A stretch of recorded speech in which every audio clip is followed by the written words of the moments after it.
경우들이 있는데요. 가급적 본인의 얼굴을 화면에 비춰서 참가의 열정을 보여주면서 본 행사에 참가해 주시면 감사하겠습니다.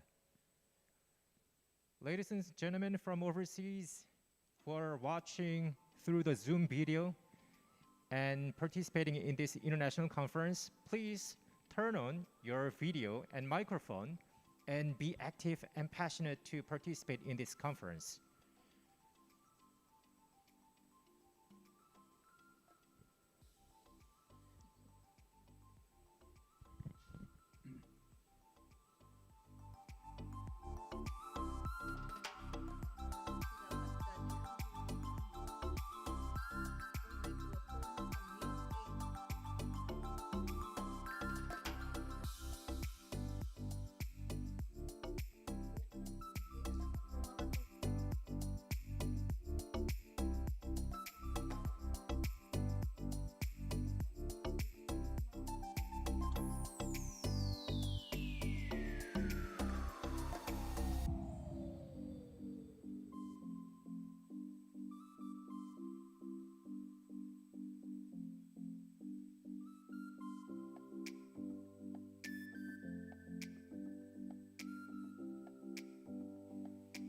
Okay, welcome ladies and gentlemen from millions of viewers around the world.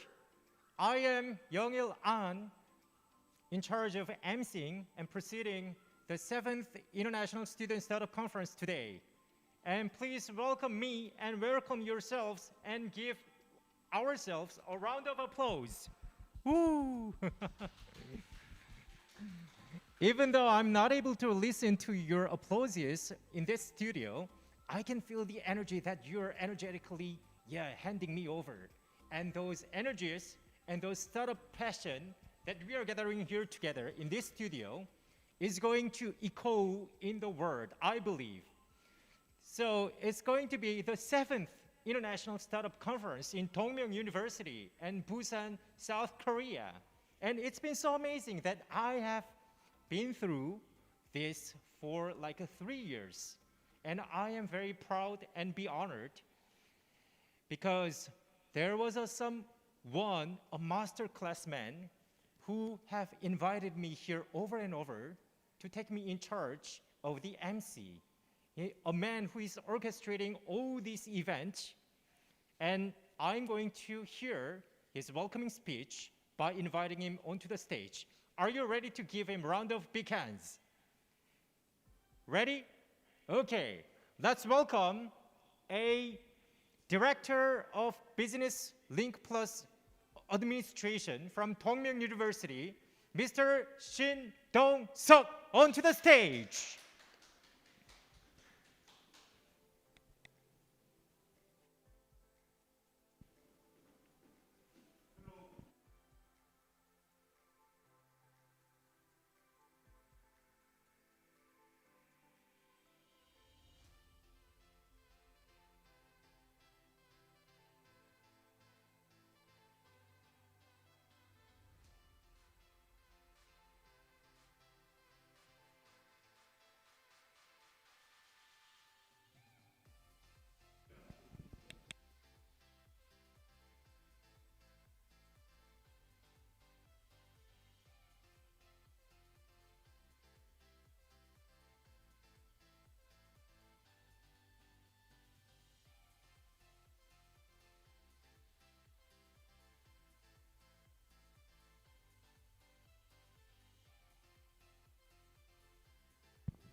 Hello, nice to meet you. 여러분 반갑습니다. 제7회 학생창업 국제 컨퍼런스에 참여해 주신 걸 대단히 환영하고 감사를 드립니다. 특히 키노트 스피치를 해주시는 튜에바의 감 교수님과 CPU의 루에너 박사님께 감사를 드리고 후쿠오카 대학의 아비루 교수님께도 아마 이 자리에 계신 것 같은데 정말 반갑습니다. 오랜만에 뵙습니다. 아무튼 이 행사가 모든 학생들의 교류와 그 다음에 스타트업의 성공을 위해서 다 같이 협력하고 협조하는 그런 행사가 되었으면 하고요. 특히 이번 행사를 위해서 그 CPU 대학의 로에나 교수님께서 많이 협력을 해주셨습니다. 깊은 감사를 드립니다. 아무튼 이 행사가 모두에게 뜻깊은 행사가 되기를 바랍니다. 고맙습니다.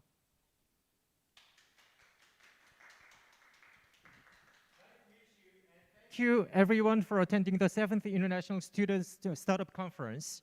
And special thanks to two professors, one professor from CPU University, Professor Rowena, and University Tueba, a Professor Gom, and one university professor from Fukuoka University.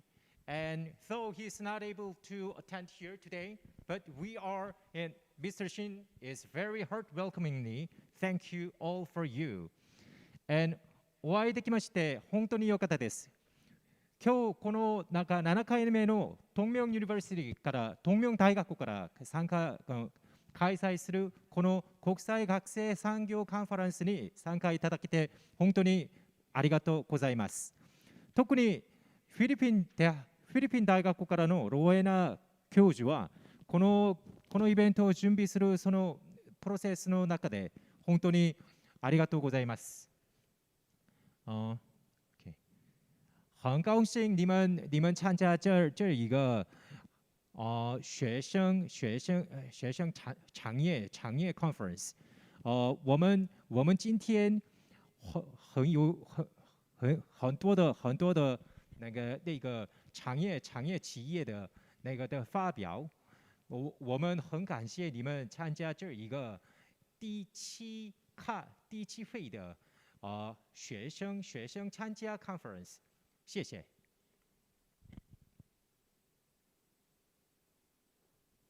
Okay, sorry.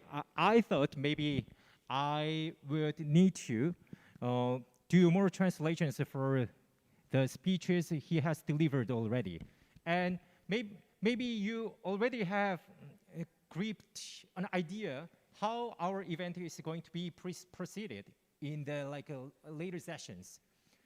First of all, we are international conference, so I'm going to be in charge of not only doing the MC, but also interpreting some really needed sentences or really needed essences that to make some core communications going better. And as told, Mr. Shin Dong-seok presented welcoming speech, and thank you again to professors who has supported in making of this studio, in making of this event as well. And from now on, we are going to welcome two keynote speakers. First, from Professor Rowena, Central Philippine University. Are you ready? Professor Rowena. Ready. I'm ready. Okay, I'm listening. Good. How have you been? Yeah, I'm doing well. And how Yeah, about maybe you? we've met 3 times now. Yeah. Yeah. The 3 years that you have been the MC, I Yeah, have seen that's you. right. Yeah. Always have been offline, but due to the COVID-19 situation, we are meeting online, but our energy is still transmitting very smoothly, right? Correct. That's Okay, right. good. I am very looking forward to your keynote speech. Are you ready? Let's go. I'm ready. Yes. Okay. Good morning, everyone. Dr. Shin, good morning, and thank you for having this international conference once again.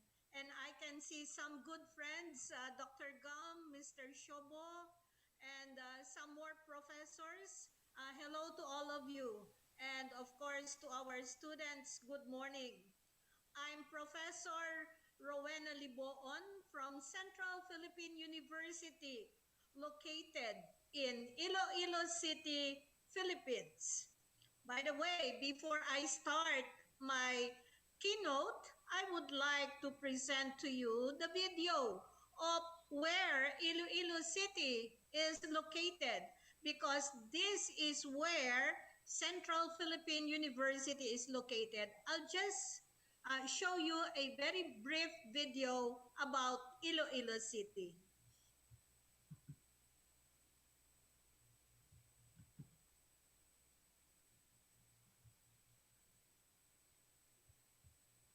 Anything wrong?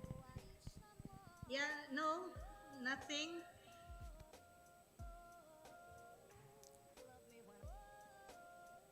Maybe, yeah, I see that keynote speech is done. Is my understanding right, Professor Rowena? Again, please. You can't see us. Um, Maybe there's a problem in internet connectivity. So, Professor Rowena, Can you're you not see able to me? see me? I was able to see you a while ago, but now I would like to share the screen. Okay, okay, please. If you're prepared, you can Okay. share. Yeah. Yes, okay. So let us welcome each one of you to Iloilo City, Philippines.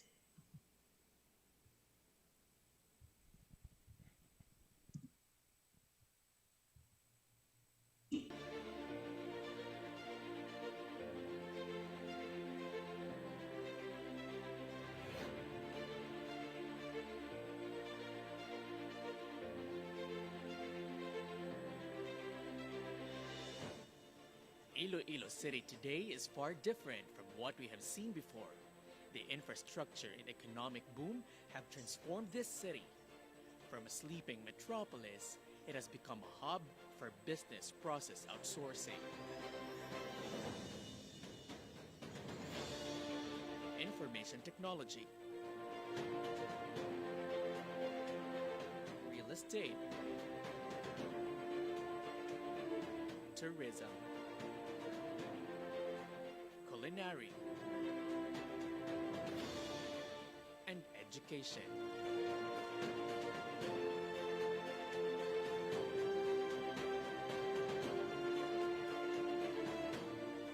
By ensuring strong public-private partnership, coupled with our ardent desire to become a smart and sustainable city, we aspire to be one of the most livable, highly urbanized cities by 2028. Welcome to the City of Love, Iloilo. With the fusion of the old and the new, Iloilo City offers both a relaxing, laid-back, and sophisticated lifestyle. It is home to century-old structures, colorful festivals, and hospitable people. Iloilo City was also awarded as the most business-friendly city in the country.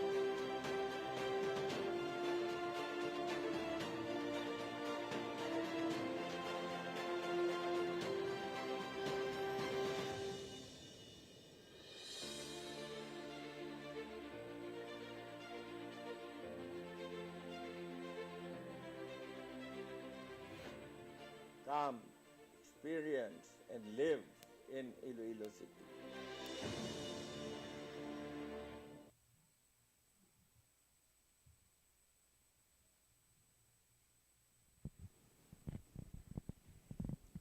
Thank you, everyone.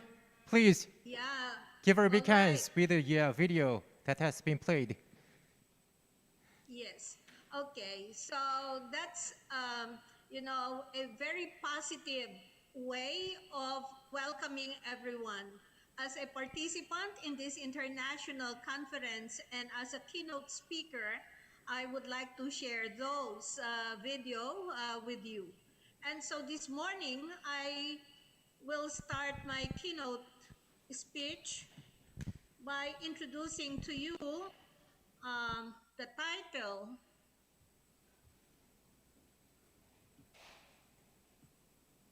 which is Entrepreneurship Education at Central Philippine University. This international conference is focused on entrepreneurship because this is where students from various universities that are participating today are focusing on their special projects that would enable them to really come up with a startup business. And with this, I would like to share with you the entrepreneurship education at CPU. The entrepreneurship program at CPU started way back in 1987. That's about 34 years ago. And most of the first batch of graduates in 1991 have become successful business owners. And some have turned up to be agripreneur, meaning they are dedicated in agriculture. And that some even went as far to becoming franchise owners. Now, currently there are 35 students who are taking BS Entrepreneurship. These students will connect in the coming second semester to the CPU Center for Global Entrepreneurship and Sustainable Development. I will be discussing with you about this center later on. This is where the students will have a first-hand experience in collaborating, engaging with local businesses and local government units. What is important for CPU is that we let our students have the experience, that our approach will not just be a textbook approach, but this would be a real experience for the students. Now, our Commission on Higher Education, or CHED, as we call it here in the Philippines, Commission on Higher Education supports entrepreneurship as among the key courses that students can take. Actually, there is a Memorandum Order number 18, series of 2017, that gives the revised policies, standards, and guidelines for a Bachelor of Science in Entrepreneurship. So here in the Philippines, entrepreneurship is a major focus of the government because any national development programs that we have would have to be strongly supported by entrepreneurial activities in the country. And among the program goals of having a Bachelor of Science in Entrepreneurship are the following. First is to set up businesses.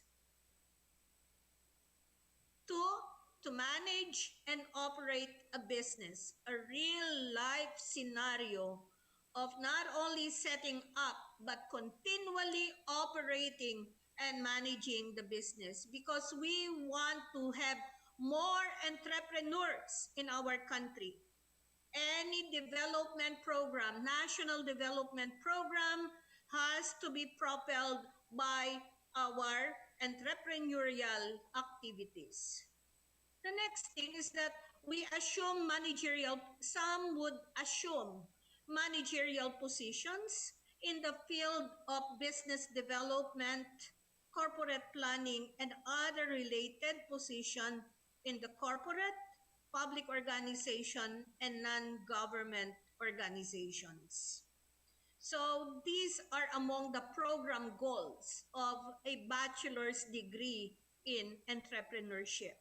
But the main focus is to set up businesses and continually manage and operate such business. Should some of these students not able to continue operating their businesses, we assume that they can be placed in business development and corporate planning programs and other related position both in the private and government organizations. By the way, it's not only a bachelor degree in entrepreneurship, but here in the Philippines, we incorporated entrepreneurship in our engineering programs.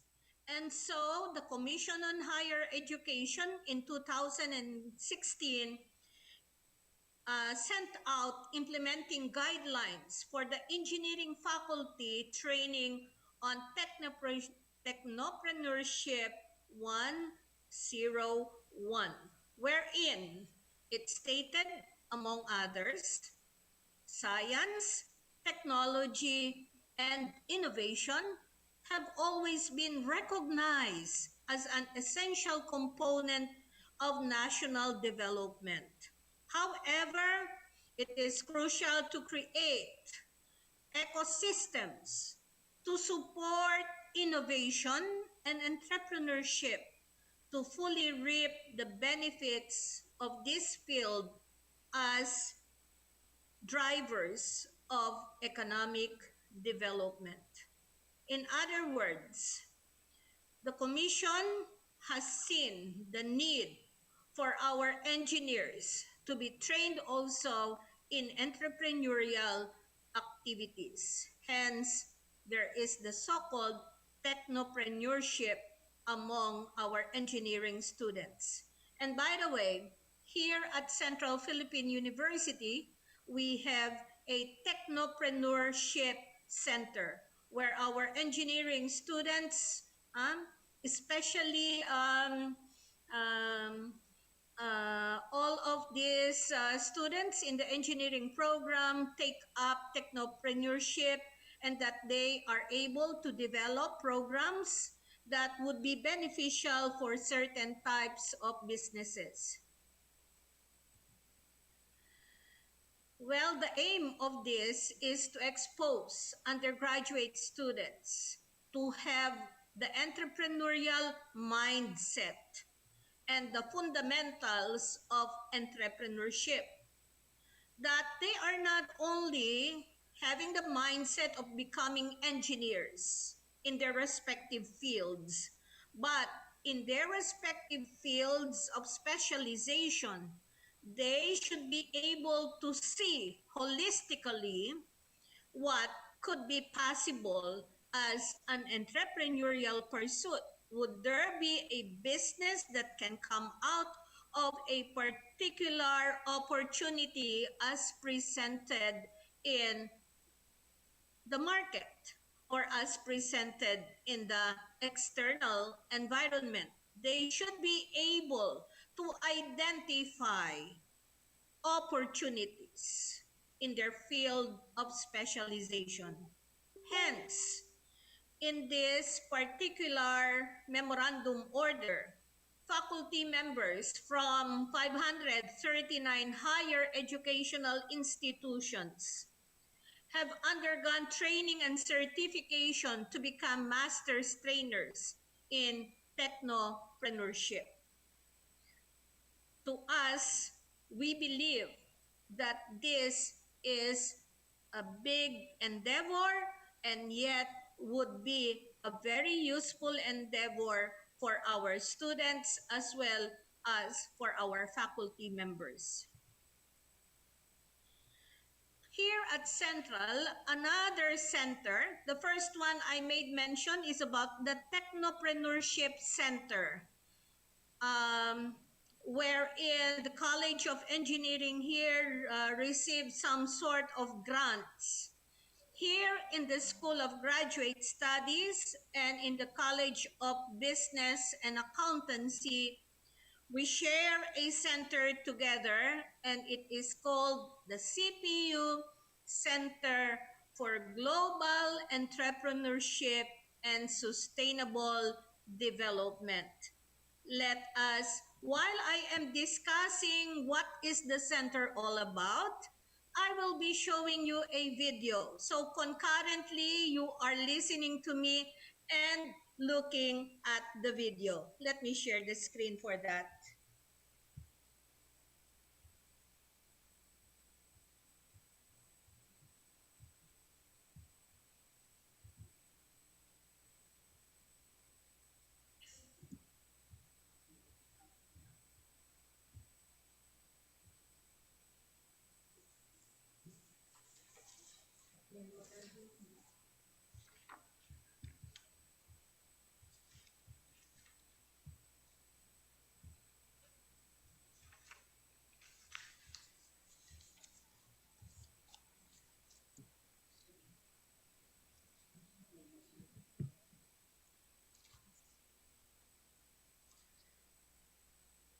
The Center for Global Entrepreneurship and Sustainable Development is located in the second floor of where the School of Graduate Studies is located.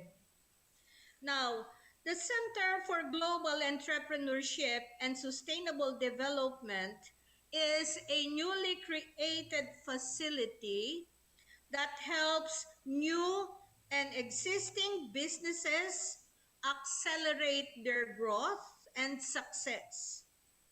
The center offers opportunities to connect higher education with community and business-focused resources and support. Set of services designed to assist new and existing business owners with their specific needs. It also offers opportunities to build interdisciplinary skills needed to turn ideas into reality and fully establish a business. The center serves not only our students in training them to become better or good entrepreneurs, but the center is also focusing on the community as part of our community development or community outreach programs. We want to empower the community and that their entrepreneurial pursuit would become successful. The center is easily accessible to both students and the community. In consideration of accessibility and availability, the existing center co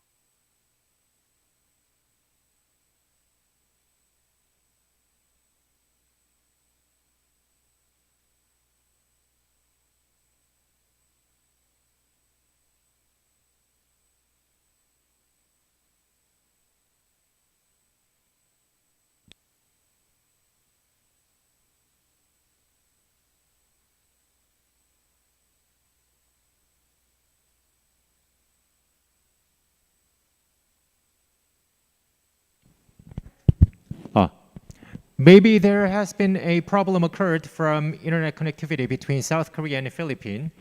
And Professor Rowena, I believe, is proceeding her own presentation even now. But yeah, I got a chance to maybe interpret at the intermediate form. I have taken notes and while she was delivering presentations, and maybe most of the students who are listening to this presentation is Korean, I'm going to, and I think I'm obligated to translate them into Korean very briefly. 필리핀 대학교에서 이제 저희 필리핀 센트럴 대학교에서 로에나 교수님께서 발표를 해 주셨죠. 이제 주로 필리핀의 지금 현재 고등교육의 정책 방향과 이 고등교육의 정책 방향 안에서 entrepreneur, 즉 기업가들을 키워나가는 그 교육의 어떤 세부 수립 전략들이 어떻게 되어 있는지에 대해서 발표를 해주셨습니다. 이제 필리핀의 이제 고등교육에서는 CMO 샵 57이라고 하는 이제 그 규정이 이제 제정이 되어 있고요. 그 해당 규정 안에서는 entrepreneur가 아니라 즉 기업가가 아니라 technopreneur라고 기술 기반의 기업가들을 키우기 위해서 이제 육성 전략을 펼치고 계시다고 합니다. 이 내용의 문장을 보면 과학 그리고 기술 그리고 혁신 분야는 언제나 이제 국가 발전, 국가의 장기적인 개발 계획에 너무나도 큰 도움이 되는 일들이고 그럼에도 불구하고 지금 현재 필리핀의 그 창업 생태계 시스템에서는 이 분야들 즉 과학과 엔지니어링 그리고 entrepreneurship 세 가지가 결합한 이 분야에서의 충분한 교육이 벌어지고 있지 않기 때문에 우리 국가에서 법령으로 정하는 그리고 세부 규정과 고시에서 정하는 내용에 따르면 Technopreneurship 101 즉 우리가 이제 뭐 컴퓨터 공학 수업 들을 때도 이제 클래스 101 해가지고 컴퓨팅 클래스 101 이런 식으로 해서 수업 듣죠. 그래서 이제 테크노프로너십 101이라는 것을 이제 우리가 규정하고 해당 부분에 국가에서 예산을 쏟고 그 예산을 쏟은 결과물들도 이제 각 대학들의 이제 창업 보육센터와 같은 곳들이 이제 설립이 되고 있다고 합니다. 지금 현재 저희가 이 방송을 진행하고 있는 곳도 동명대학교의 창업 보육센터죠. 네, 창업 사업단이 있는 곳이고 그 창업 사업단에 보육센터가 있고 여기서 이제 한국뿐만 아니라 국제 학생들과 다양하게 네, 저희가 창업과 관련한 활동들을 이어갈 수 있는데 저희 프로페서 로웨나께서 비디오로 보여주셨던 것 중에서도 Center for Global Entrepreneurship and Sustainable Development라는 네, 센터가 있었습니다. 이 센터는 뭐 한국말로 하면은 네, 글로벌 기업가 정신 그리고 지속 가능한 개발을 염두에 두고 있는 교육기관인 건데요. 네, 이 교육기관에서 이제 다양한 학생들이 문의하러 오는 즉 창업을 어떻게 해야 되는지 이 필리핀의 고유한 환경에서 어떻게 이제 우리 사업을 이어가면 좋을지 그런 것들을 문의하는 장면들을 저희 프로페서 로웨나께서 소개를 해주셨습니다. And I see Professor Rowena, you're back here now from the screen. If you are not, I'm okay now. I'm okay because Oh, you're our okay now? electricity, yes, our electricity gone out for a few seconds, so it's now normal, back to normal. okay, so I that can continue now. A few minutes left. I can continue. okay, great. So you're done with the speech. Okay, No, just give me 2 minutes more. okay, you got more. Okay, you can turn on your minutes. video once again and you can proceed. Okay. Please, thank you. Yeah.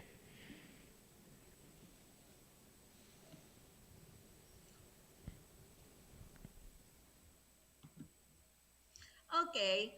You have seen the video. Okay. And that particular center has a vision statement. Very shortly, we say, we link, we serve, we empower. And the mission statement of the center is to create an entrepreneurial mindset and passion for creativity and innovation among students, to be able to help the community through education, research, and practice for their business ideas to succeed based on measurable outcomes. You see, we believe that education is not only referring to formal education, but education could be on an informal situation, such as those who are in the community who do not have access to a university or to a college. But education should not be deprived of those people who does not or do not have access to universities or colleges. And so, through the center, we believe that it is our mission to provide education through our outreach program, that people in the community could learn how to operate their businesses better, how to market, how to advertise, and we also believe that proper recording of transactions are necessary. Hence, we believe that we should be able to provide that to the community. Now, as the university is globally connected and locally rooted, so as the center aims to develop researchers and innovators to become practicing entrepreneurs and also help the local government unit achieve the 17 Agenda for Sustainable Development Goals. Now, there are two aspects of the center, if you would notice. Center for Global Entrepreneurship and Sustainable Development. Now, let us focus on the global entrepreneurship aspect. The aims are the following.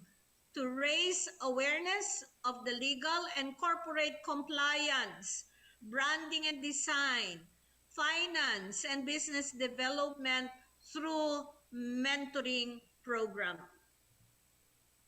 Number 2 is to organize entrepreneurial activities on business startups, intellectual property and patent issues on new products and services developed by innovation-driven entrepreneurs. And number 3, help future entrepreneurs in translating ideas and passions into real-life enterprises. Just like what we are doing now, we will be hearing from our students their ideas and their passion towards the project that they will be presenting to us. And lastly is to create local and global linkages through collaboration with the community, the government, and other foreign partner institutions. We want to explore that we will not limit ourselves to the local, but we want to be globally active as well. Okay? Now, for the other half of the center, which is for sustainable development aspect, the center specifically aims to raise awareness of the sustainable development goals, promote an active dialogue among stakeholders on the SDGs, establish an ongoing interventions to implement the SDGs, and evaluate and monitor the intervention implemented. The center aims to mold potential researchers and innovators to become practicing leaders committed for sustainable development. You know, almost a year ago, just a week before our lockdown here in the university, the center was able to conduct a training workshop. And the training workshop is concerned about disaster risk management plan to enable a particular local government unit in a province here in the region to come up with their disaster risk management plan. And you know, part of the sustainable development goal is how to address risk and disasters that might happen in a particular place. Now, what are the services we offer? We link clients and students through professional network, support groups, linking globally through CPU International Network, and any other possible linkages. We want this to be a strong point of the center. We serve clients. How? Through expert consultation, legal compliance of business requirements, as well as financial management of their businesses. And then product and service concept development. Increasing product visibility, display, exhibits, online marketing. We're doing this and we have done this. And then business plan development. The center can help students and entrepreneurs to come up with a better business plan for their companies. And then market research and market testing could be possible also to be done here at the center. We empower clients through economic and personal development of individuals, easing financing access to encourage business growth and expansion, and continued on-site visits, assistance, and mentoring. We don't want that this would be a one-time approach, but it's a continuous process of helping students and entrepreneurs to really become successful in the particular field that they have chosen. Yes, we link, okay, we serve, we empower. Thank you very much, and God bless everyone.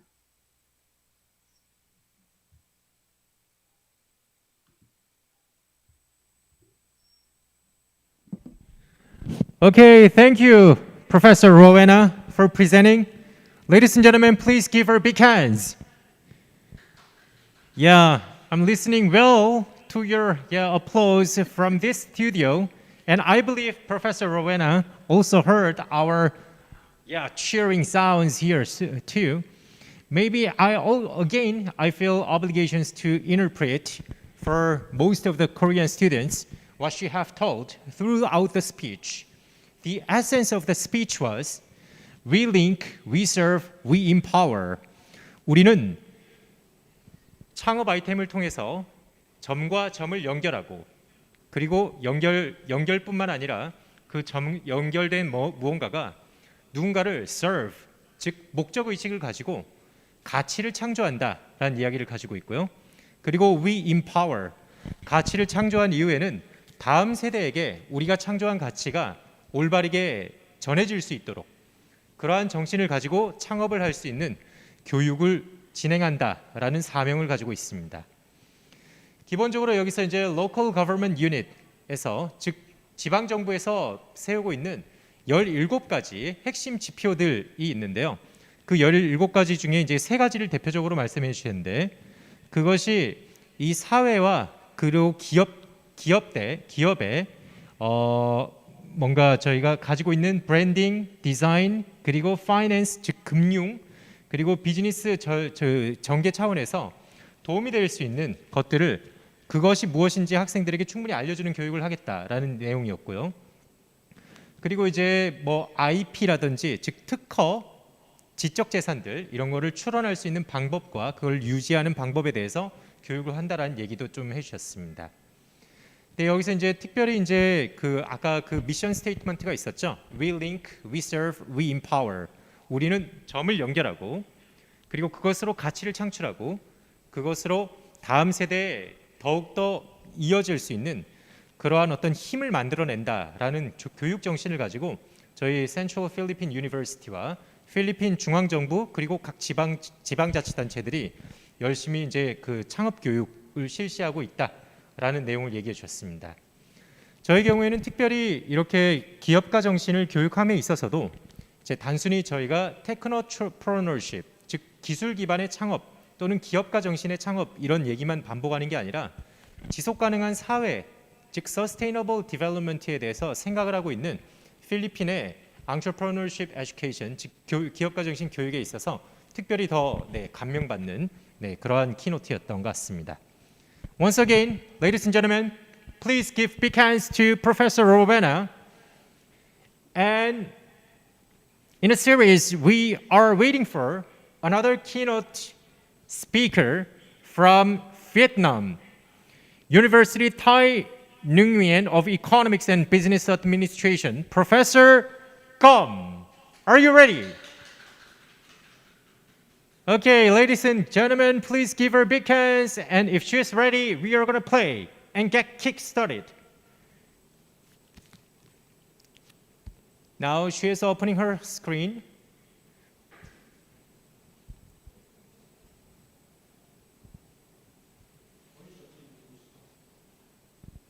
Maybe there also could be happening some internet connectivity between Vietnam and South Korea too. So, yeah. Professor Gom? Yes, okay. Okay, now we are listening to you, yeah. Maybe your microphone has been muted and it's turned on now. We are listening. Yes, You can okay. start. Yes. Good morning, Professor from Korea, from Japan, from China, and the Philippines. And good morning, Professor and student. 안녕하세요. 저는 웬티감 교수님입니다. 지금은 경영대학교에서 일이 하고 있습니다. 경희대학교에서 경영학과 박사과정 이전 5년 졸업했습니다. I have been studying Korean from 2000 2005, and it was long time ago. And I would like to express my sincere thanks to Tongmyung University to invite us and our students to participate in very interesting and important international startup conference. And now I would like to introduce you about our startup education initiative in Vietnam.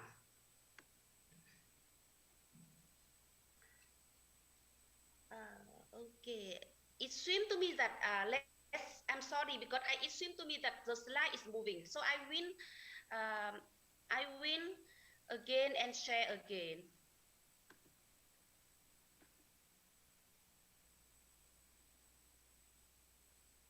So I will introduce you four issues in this my presentation.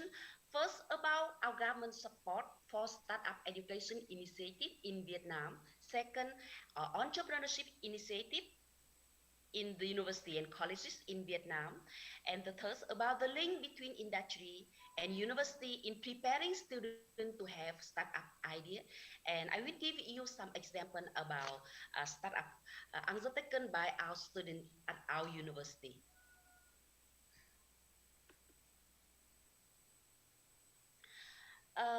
Recently, the Ministry of Education and Training has asked university, institutes, and technical schools to develop startup topic or entrepreneurship course to include in the educational training program as a compulsory or elective course.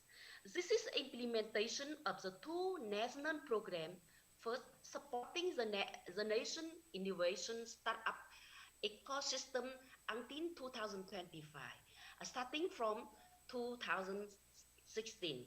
And the second program is supporting startup student until 2025, which was just issued at the end of the 2017.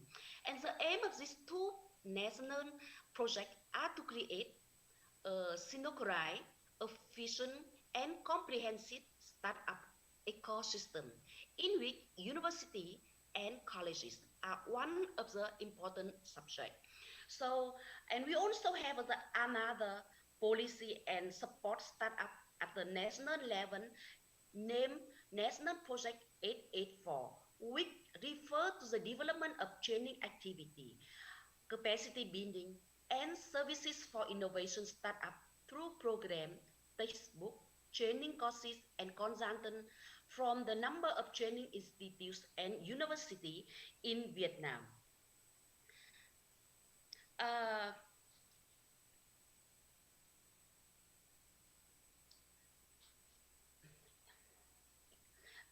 You know that university an important subject of the entrepreneurship and innovation will bring into play their strength and carry out their mission effectively when on macro level manager recognize the problem of innovation and policy mechanism for innovation in university are vital forces for the development of an innovation society actively create value. At the same time, the university themselves actively enhance internal strength through determination of change, place innovation in the central mission of self-renewal and clear define output expectation in transparent manner through a strong and effective partner strategy with private sector in the market. And in the past 10 years, many universities in Vietnam has made positive changes in incubation activity, technology transfer support, scientific and technological enterprise system establishment, and startup incubation establishment.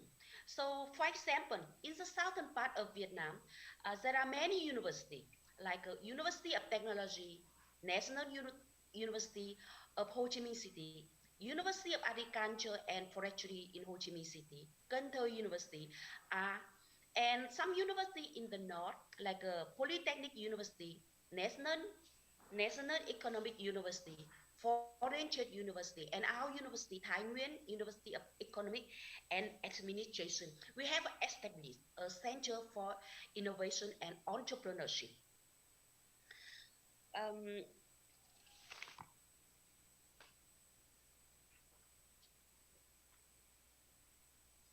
I would like to introduce the other topic. That's that how can we start entrepreneurship? First, we have to start from changing the way of teaching.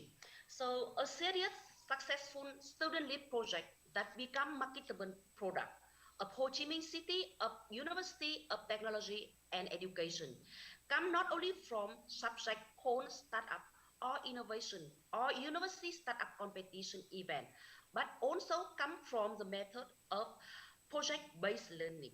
Accordingly, the content of the most subject is associated with product for the real life. In other words, this subject will support in manufacturing of the certain product.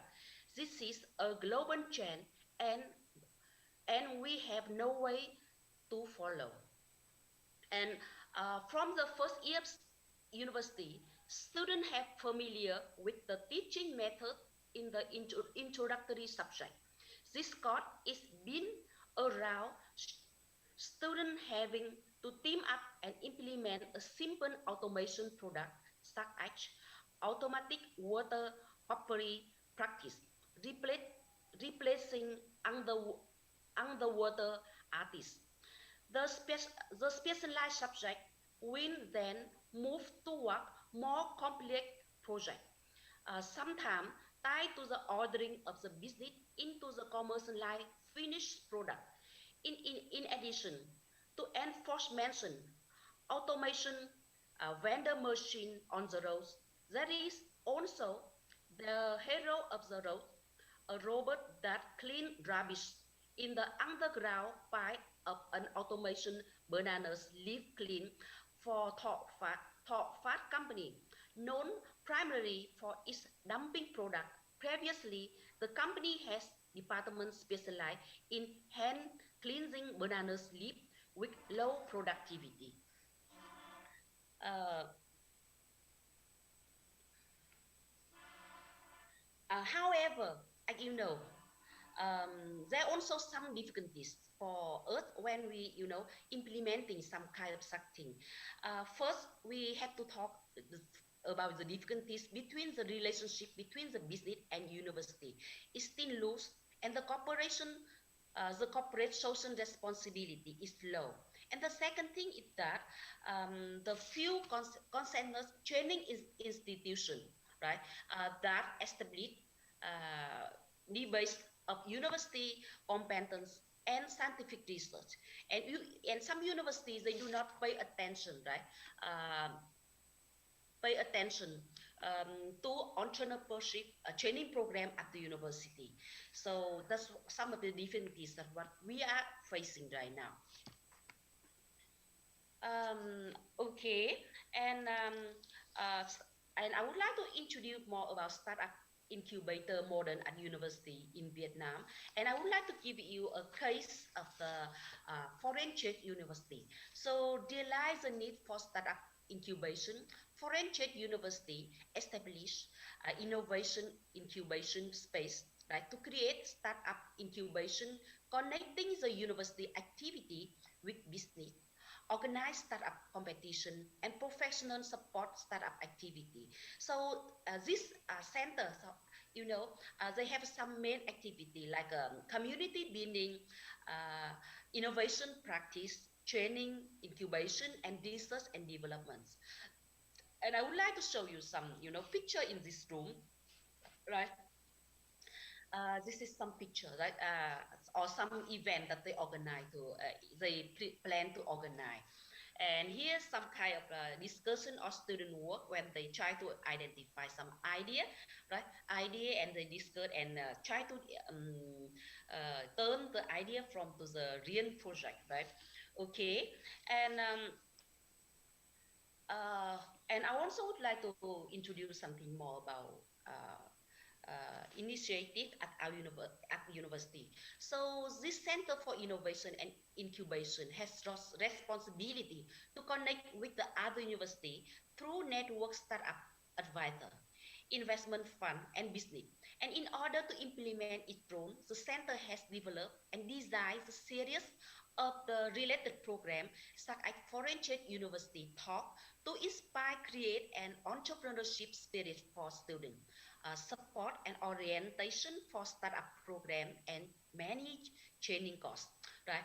And we can say that the Center for Innovation and Incubation is also professional sponsor for the club innovation, science and technology contest of students in a high school, and cooperate with the partner such as Vietnam Silicon Valley Innovation Program, Vietnam, Finland, and National University of Malaysia to organize fostering and improving training courses for the trainer and startup staff, right? So, and we can also say that recently in Vietnam, there are a number of universities that are developing their own incubation garden and serve land for incubation, which is a good sign. That, however, the mindset of self-employment make university deserve own the contact incubating potential subject project, right? And with the participation of the business investment fund, specialized unit, right? Industry is posting, still many problem in Vietnam.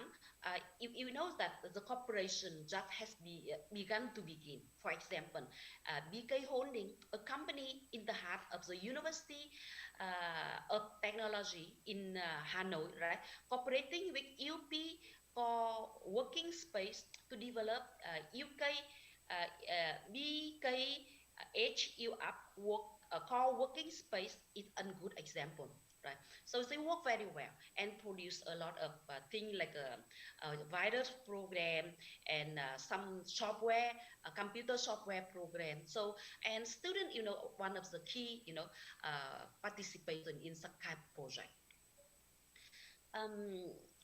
I would like to give you some example now how about at our university, right? You know that starting a business is just not only starting a new business, but also need to be seen in the whole process from idea to action. Skill training and entrepreneurship promotion from university are seen as an effective way to increase the number and quality of the nation startup entrepreneur because entrepreneur are created, not born, right? And business school, Thái Nguyên University of Economics and Business Administration also pay special attention to entrepreneurship and innovation.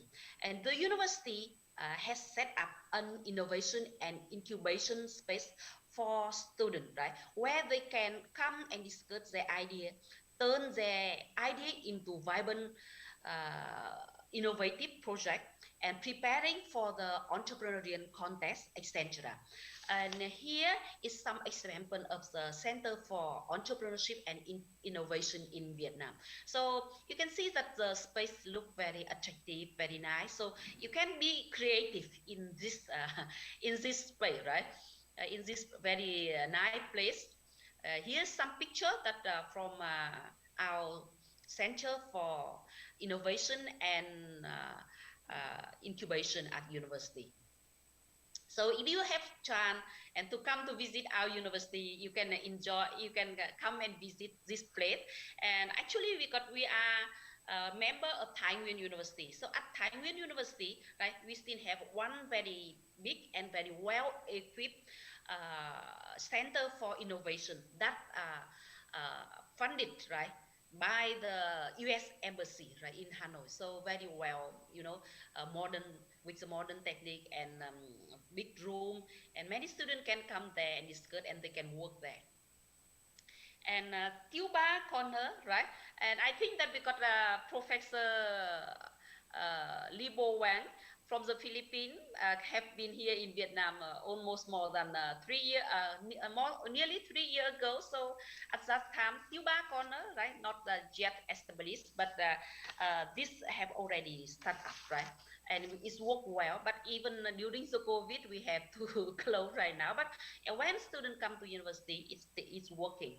And at the start point, right? At start point, Tuba Corner was established in September 2020. This is a cafeteria led by students where facilities, faculties, students can have breakfast, lunch or drink or group discussion and teamwork here. And manager of the Tuba Corner is a fourth year student. Now he's already fourth year student, and the waiter who are working at this corner, at this cafeteria, are students from the first year to the fourth year. And in the first month, there was some problem faced by students, right? And in running cafeteria, such as like a traffic jam during the breakfast or lunchtime, and here's some picture, right? Okay, this is traffic jam, right? And confusion in operation, no experience of running cafeteria business, and drink is not tasty, input is too expensive, and competition from the vendor outside the university gate, right? However, after 2 months and with learning by doing, the cafeteria is running smoothly and get benefits. And this become a relaxation place for teacher, professor, student after the class.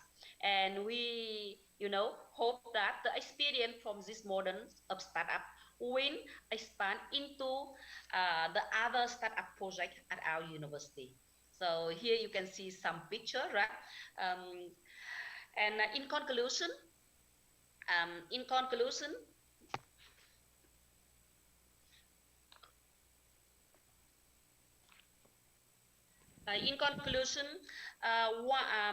why it is necessary to include the spirit of innovation, entrepreneurship, skill in training institution, right? It is not only to have more and more startup students, but also to build teamwork skill, time management, financial management, general thinking, communication skill, listening to the other, willing to accept fail, preserve trial and error, measure and learn to get the best result, accept the different ideas which are necessary for every job position, every field of work, and we can only learn through practice and learn through experience, not just through listening to the lecture. To do that, it is not necessary to organize more and more entrepreneurship courses, but also it's necessary to create a creative teaching environment, close links between university and business, and give students space to test the knowledge learned in solving the real problem in lecture hall. So this is our introduction about startup education initiative in Vietnam. Thank you very much for listening. And again, I would like to express my sincere thanks to Tom Young University to invite us to participate in very interesting and very useful international startup conference. And I wish that through this conference, we will have a very close cooperation between the university in Korea, in Japan, in China, and in the Philippines and Vietnam. So thank you very much for listening. Thank you, Professor Gum, for presenting this excellent keynote speech. And she's been told a lot of things about Vietnamese educational policy onto cultivating startups. And I also, will be once again, will interpreting it into Korean very briefly. 네, 프로페서 감께서 이제 저희 키노트 스피치를 해주셨는데요. 네, 베트남의 이제 정부 차원에서의 스타트업 교육 정책, 육성 정책과 그리고 그 기업가 정신에 대해서 각 대학들이 가지고 있는 이니셔티브들, 그리고 어떻게 하면 산업계와 대학이 잘 연계가 되어서 entrepreneurship, 즉 기업가 정신을 고취시킬 수 있을까라는 부분, 그리고 스타트업 프로젝트가 이제 실제 학생들에 의해서 실행되었던 사례들에 대해서 발표를 해주셨습니다. 베트남에서는 2017년도에 공식적으로 우리도 이제 스타트업 이코시스템을 교육계에서도 더 구축하기 위해 교육 프로젝트에 적용하자 해서 내셔널 프로젝트 888이라는 걸 시작을 했고요. 그래서 이제 이제 2017년 시작된 것뿐만 아니라 그 이전부터 시작해서도 작 10년 동안 이제 호치민 대학교라든지 호치민 농업대학교 또는 공업대학교 등등에서 많이 참여해서 이 entrepreneurship, 즉 기업가 정신을 활성화시키기 위해 노력을 했다고 합니다. 베트남의 그 기업가 정신 교육의 특징은 단순히 이제 학교에서 교육만 하는 것뿐만 아니라 이제 프로젝트 베이스드 러닝이라는 걸 하는데요. 어떻게 하면은 각 프로젝트를 실제로 현장에서 수행하면서 학생들이 기업가 정신을 익히게 할 수 있을까라는 생각을 했고, 이 때문에 이제 그 학교 내에서 교육하는 것뿐만 아니라 산업과의 연계가 처음부터 굉장히 중요한 교육계의 그 기업가 정신 교육계의 이슈였다고 합니다. 이를 위해서 이제 Center for Innovation and Incubation이라고 이제 설립이 되었고요. 즉 말하자면 이제 우리 한국의 창업지원단 또는 창업지원센터 같은 거죠. 이것이 이제 역시 저희 필리핀에도 있었는데요. 이런 센터들이 역시나 이제 구심점 역할을 굉장히 많이 하고 있습니다.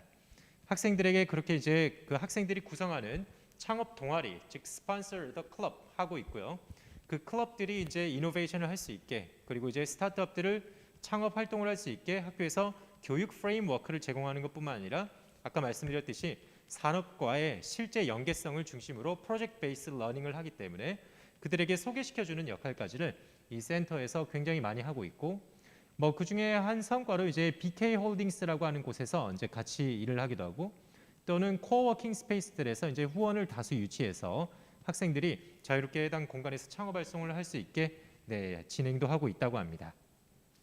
베트남에서도 이제 저희가 보고 있으면 전체적으로 최근 몇 년 사이에 경제 규모가 어마어마하게 커졌고, 지금은 이제 아시아뿐만 아니라 동남아시아를 다 포함해서도 가장 빠른 속도로 CAGR, Compounded Annual Growth Rate가 나오고 있는 국가 중에 하나죠.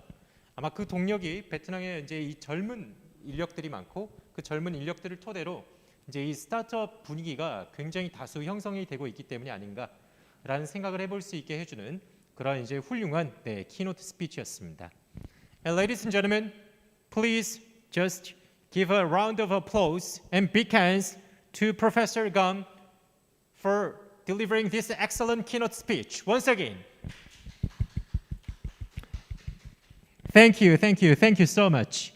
So now we heard welcoming speech and two keynote speeches from Central University of the Philippines and Eva University from Vietnam. And now we are going to turn into the real job that we are to prove ourselves why we are here today. Because we are conducting the 7th International Student Startup Conference, and we have these universities here. Kyungwon University from South Korea, Kyungil, and Dongmyeong, Paichai, Mokpo, and Hanso, Hala, and Jeju Tourism, and Usok universities. And those 8 universities are participating, and you are watching this video. You've got it very proud of yourselves. And Henan Polytechnic University, and Hobby Polytechnic University, and Central Philippine University, Fukuoka University, and University of Kelen, and Thai Nguyen University of Economics and Business Administration.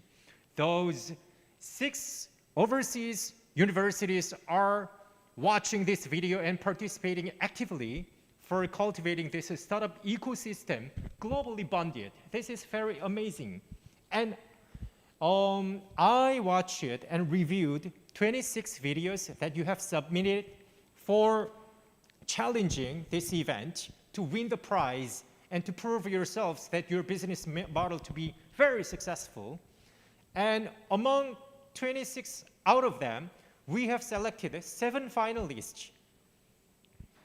Do you know who are those 7 finalists? Have you ever gotten any results. Okay, if you're curious and if you want to revisit them and if you want to listen to their presentations, why are they 7 finalists? How are they devising their own business models? And how are they thinking about penetrating their own business markets? How are they planning their financial schemes? Are you curious? Okay, let's welcome them onto the stage one by one. 7 teams will be presenting in a series. First, a team, Pen Inda from Central Philippine University. Have you always wondered how is it possible to access fresh produce without having the hassle to reach your local market? As a producer, are you having a hard time transporting your products to the urban areas? Or are you one of those vendors facing problems with excess food supplies and decrease in sales from the products you sell in the market? Well, that's what we want to address at Paninda. I'm Paul Cristiano from 2A Incorporated, one of the co-founders. Local markets play an important role in your food security. In fact, 9 out of 10 residents of Iloilo City rely on fresh produce and other goods from the local market.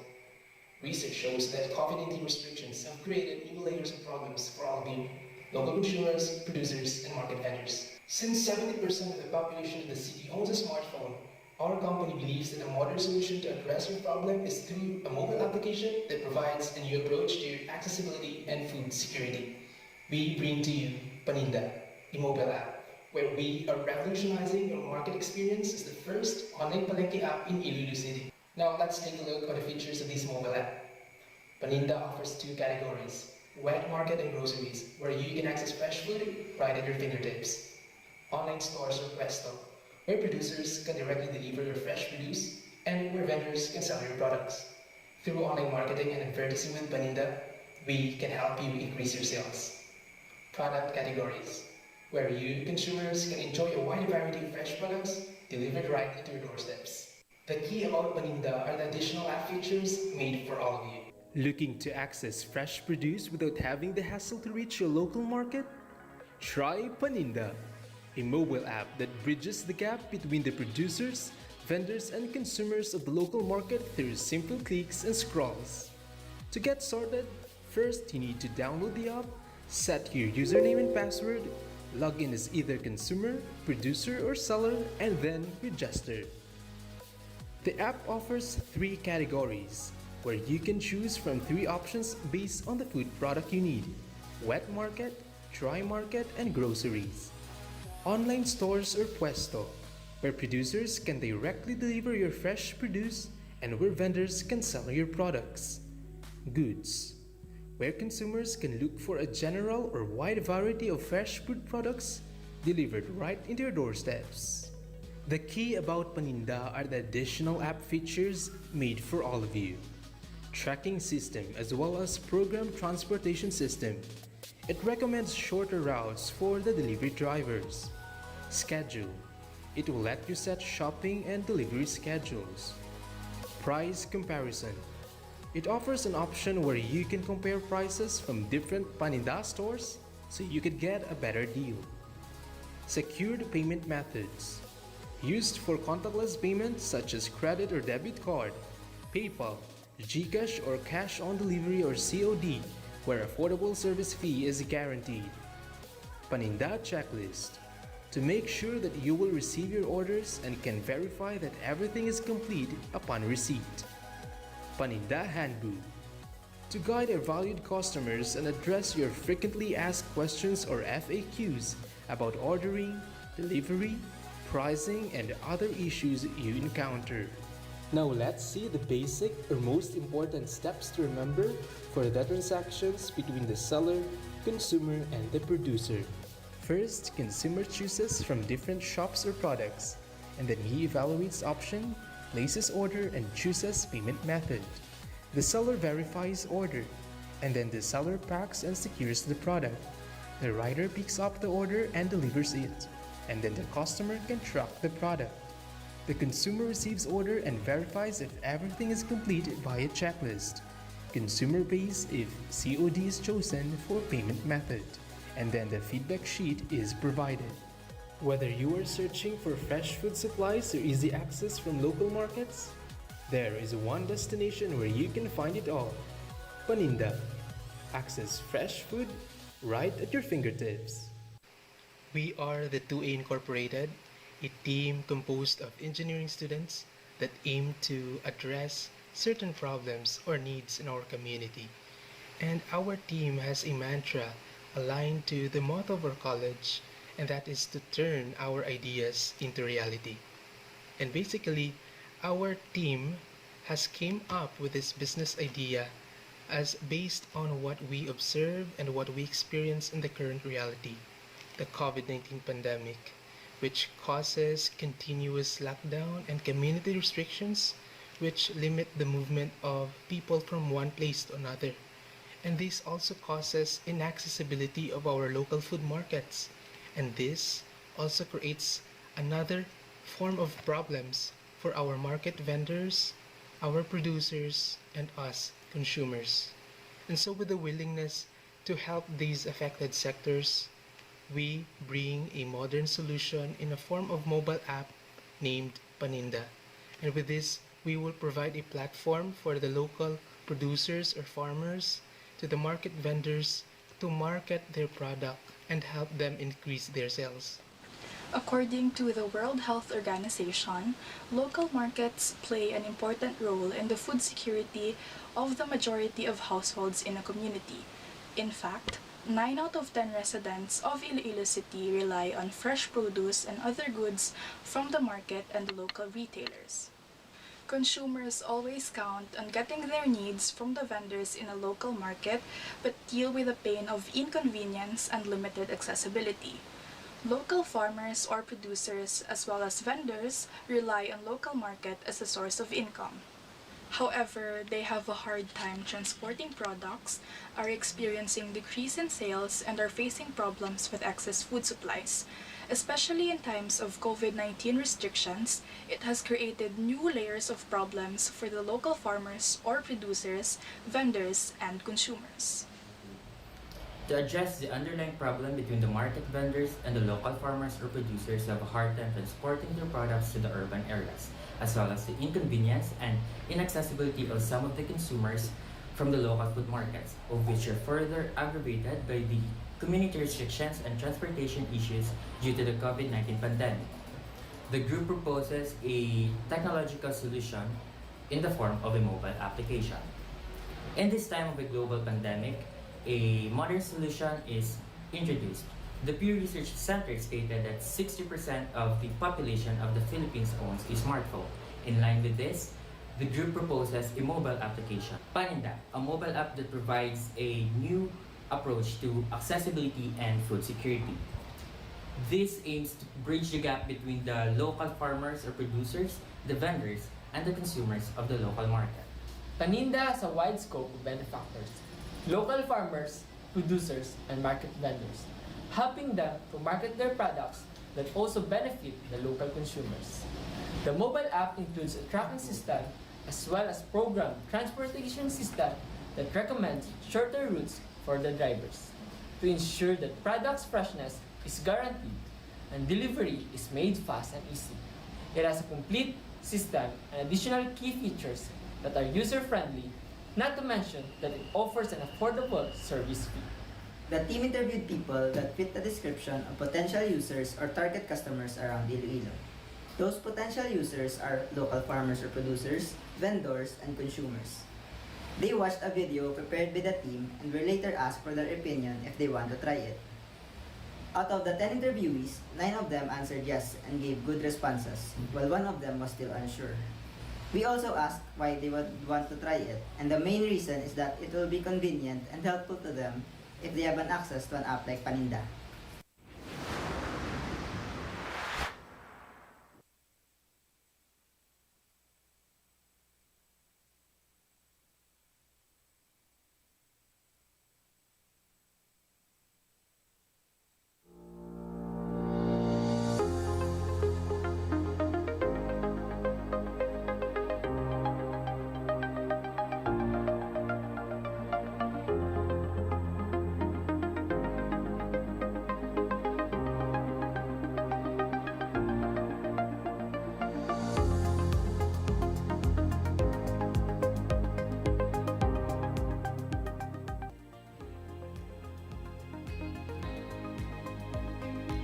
Yes, of course.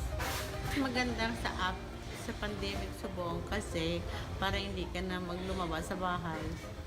Hindi ka na magkadto sa market tao. Yes, of course. This mobile app will be of great help, especially this pandemic, because first, it of convenience in reaching out to our customers and clients, and the payment is secured, and I hope and I think the safe delivery of goods as well. We can do business at home, hassle-free. We can extend and broaden our market easily, thus increasing our sales. Thanks to this wonderful and reliable app, Paninda.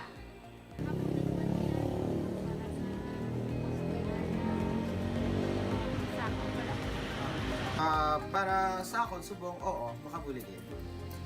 Oo, dako gid na mabulig sini nga app. Kay di na kinanglan na namon mag-display sa amon product sa tindahan kung diin damo tawo para lang mabakal amon product. I-send lang namon ang picture sa amon harvest sa amon manugbakal or buyer. Yes, of course. Mas matasig pa gid eh. Okay man. Paninda is a very good initiative and very timely, especially during these times, because people are very cautious, especially on their health. And as this app claims, they can deliver fresh food to people's doorsteps without the hassle and not risking themselves to go out in public.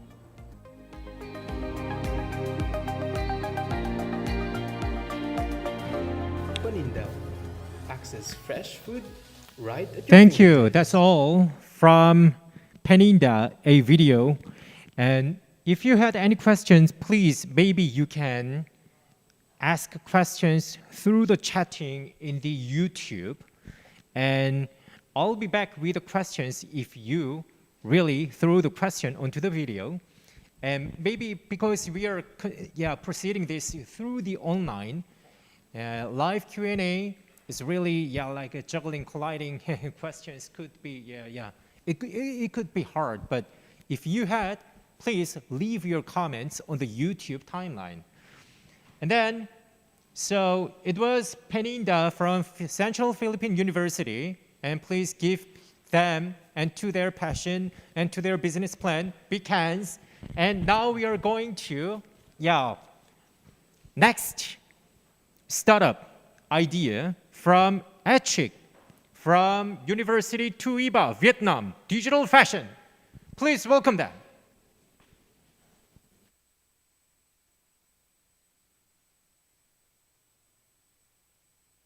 Hi everyone, our team is Essex, and we have two members, Vũ Hồng Ngọc, Vũ Hoàng Ly, Vũ Hoàng Kim Ngân. And today we're going to present about the 3D digital fractions. Firstly, before I'm going to talk further about our project, I have one question for you. Do you know which factor contribute largely to climate change? I will answer it for you. In today's modern world, a rise in clothing consumption and production has led to a dramatic increase in textile waste around the world. And this will lead to tons of clothing will end up in a landfill and they will be decomposed.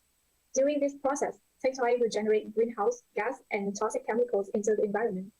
And in order to solve part of the world issues, we are about to introduce 3D digital fraction. They are not real products, but rather products which are designed on computers and are photoshopped on customers. This fraction is believed to be more friendly and environmentally. And here is our presentation outline. We will go through the first part, and that is the company descriptions. About our companies, our name would be Essex, and we are internet-based store. Our organizations would be a multiple member limited liability companies. And what about the size of the company? It would be about 8 to 10 employees. And our mission statement would be let's drive more sustainably to pay less. And for the explanation, the fashion industry has always been producing massive trust to the world. That is because people are spending more and more money on buying redundant clothes that are not even suitable for them anymore. Digital clothes indeed are that solution to solve the world problems and individual finance. Move on, I'm going to talk about the management board. In my company, we were designed to have one director. And working for the director, we had 3 people: managers, sales managers, technical manager, and accounting staff. Working for the managers, there will be sales department. And then technical manager will take in charge of controlling the technical department. And finally, the accounting department will be in control of accounting staff. And now I'm going to move to the next part, and that is the product descriptions. Just like the traditional clothes, digital fashions is also divided into two categories: ready-made apparel and custom-made clothing. The first one is not very expensive as it is ready-made, regularly updated with a new trend, and there are a variety of options for you to buy. And the second one would be the custom-made one. They are very unique, and of course, because they are custom-made, so it's expensive according to the customer will. And now I'm gonna go through how to shop in our virtual store real quick. The step number one would be open our app website, and then choose your favorite clothes. And step number three is there will be a filter of that story will appear on you as you are taken on into a camera. And then the step number four, you can swipe left or right to see other apparel appearing on you. And the step number five, if you like that clothes, click the buy option and then send a photo of yours. And then step seven, type a promo code if you have one, and then you will get a discount rate. The step number eight, click the pay option and you are done. And here are some of the video examples for you. How to use.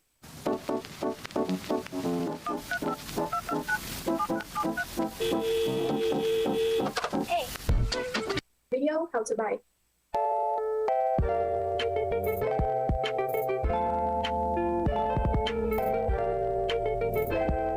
You can see it will be really easy to shop in our virtual store. For the credit card, if you choose that one, you can type down the information that have on your card. And now, I want to talk about the benefits of when you buy clothes in our shop. Firstly, it is stay at home. Why? Because during the COVID pandemic, shopping for digital clothes, we have customers to stay at home rather than going out and comply with the staying at home order. So it would help customers to stay at home safe. And the second one, the benefit is that when you buy clothes, there are a lot of size for all kinds of customers, like undersized and oversized customers. Now I'm going to talk about the third one. It would be no environmental impact, because fast fashion produce lots of clothing in bulk and quickly thrown away. So when you use our service, you don't need to waste any clothes. And the last benefit would be affordable clothes. Customers can avoid wasting money on physical fast fashions. In the part 3, I'm going to talk about the market analysis. First of all, I will talk about the market trend analysis. Based on a Kinfong survey about fashions in Vietnam, there are 65% of customers who are aged 18 to 30 love fast fashion trends impacted by social media influencers like peculiar gothic styles, like academic fashion. Interestingly, there are 70% people who reacted positively to new types of fashions like 3D clothes. And in the next slide, I'm going to talk about the potential of 3D fashion market. According to the creator and advocates of virtual fashion, they have a few notable advantages over real-life clothing. First is sustainability. In addition to not using any materials in the process of creating the products, other than powering the machines used to make them, virtual clothes have no shipping, no packaging, and does not generate waste. And second thing, this 3D fashion market is a new market in Vietnam, a profitable market to many investors and big brands. So when investors and brands enter, the market will become even more competitive, stimulating the potential values of 3D fashion design. You can know market segmentation only have 4 different groups. And I'm going to talk about the first one, and that is the demographic segmentation. In this group, we will target mostly those customers who are aged 18 to 15. About the gender, mostly customers would be women, and income would be the middle income people. About the occupations, we will target those customers who have fashion-related jobs. And the second one would be the psychographic segmentation. We will target those customers who have interest in fashion, online shopping, high-quality products, and those customers who are environmentally conscious. What about their lifestyle? There could be those customers who are super busy to buy things. And the fourth one would be behavioral segmentation. We will target, once again, the customers who have purchasing habits like online shopping habits. And they will spend repeatedly year-round, or maybe spend more on special occasions like this, mid-autumn, summer, and even high seasons. What about the action taken on websites? We will look for the customers who spend more time on our website and articles related to our shop. And the last one would be geographic segmentation. Once again, we will target the customer living in the regional and national areas, or maybe the customer live in the big city and metropolis. And now I'm going to talk about the target customer. The first group would be gender group. In this group, we will target mostly women since they like to shop, and then men, non-binary people. And the second group would be size group.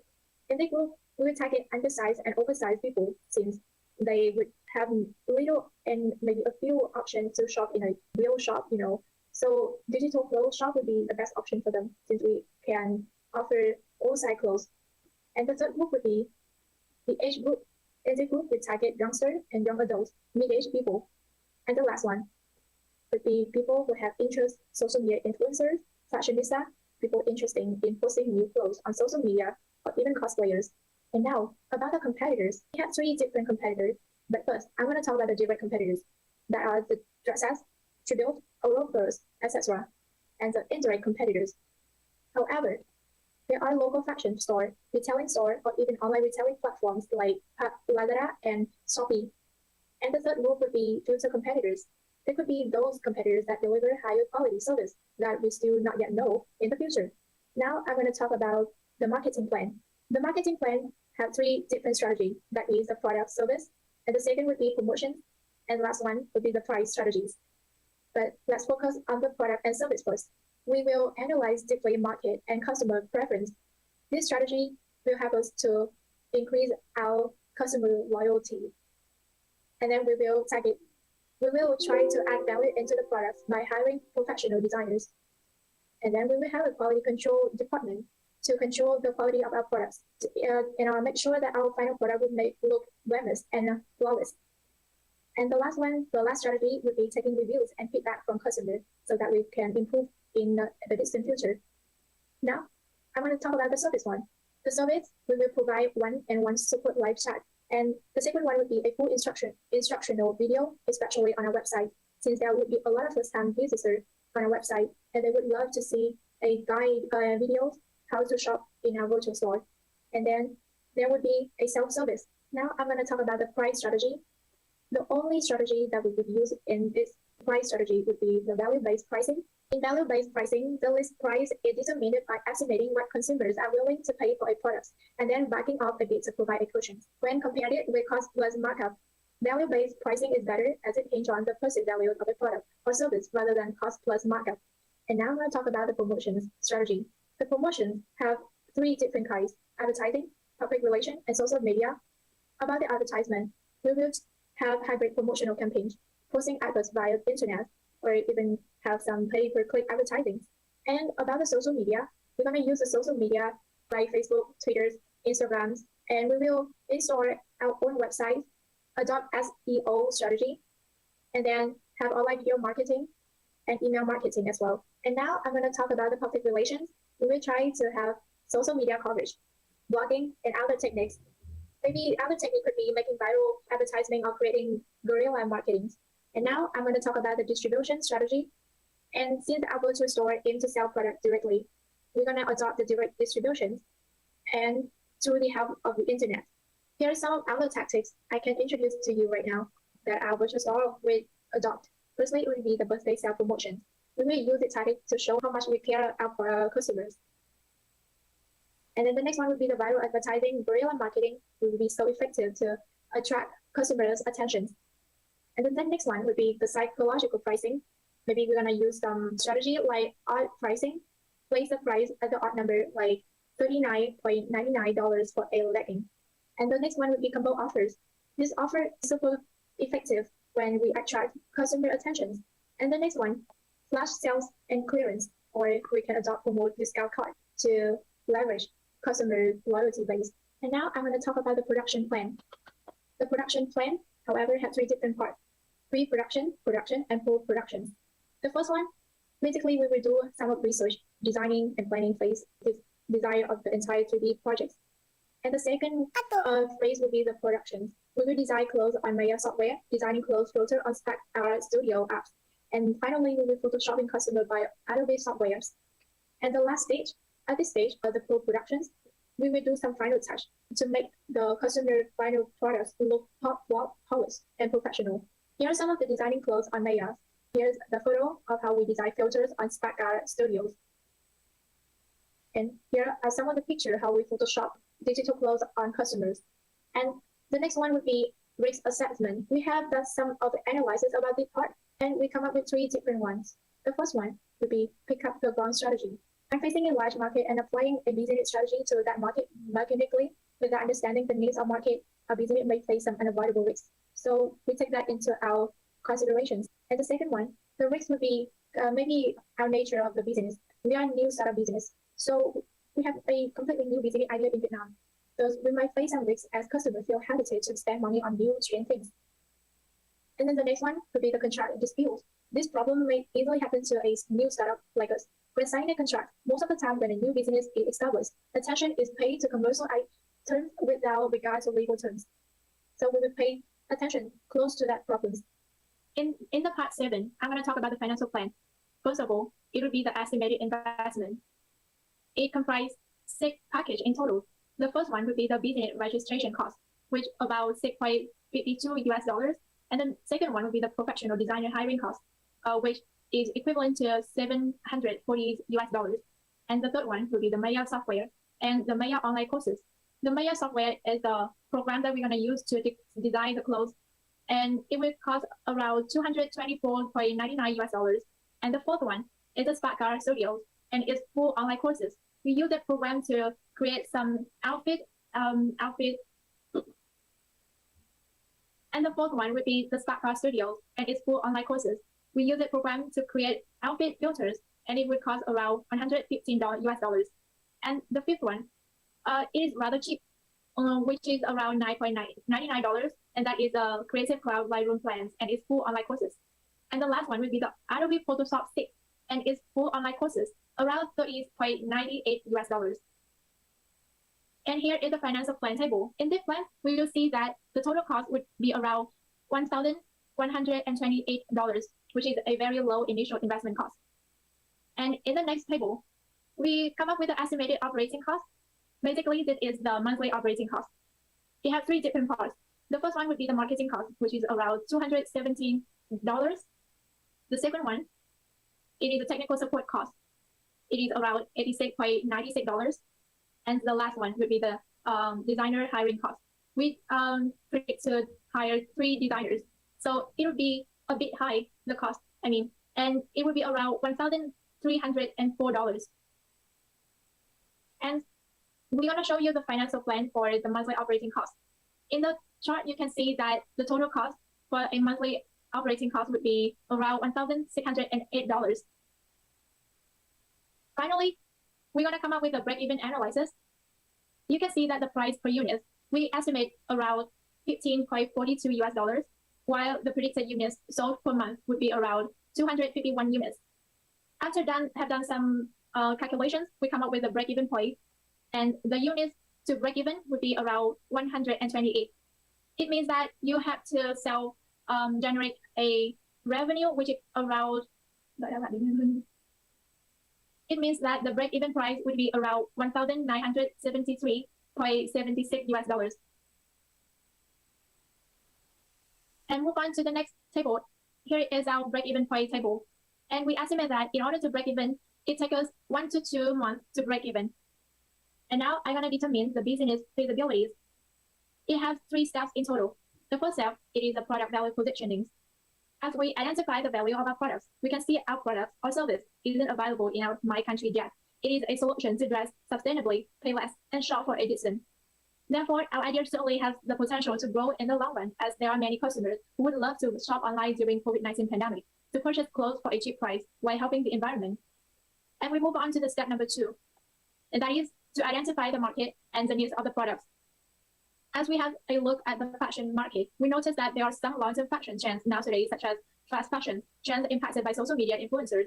We thus can conclude that our virtual store have met a lot of customer needs.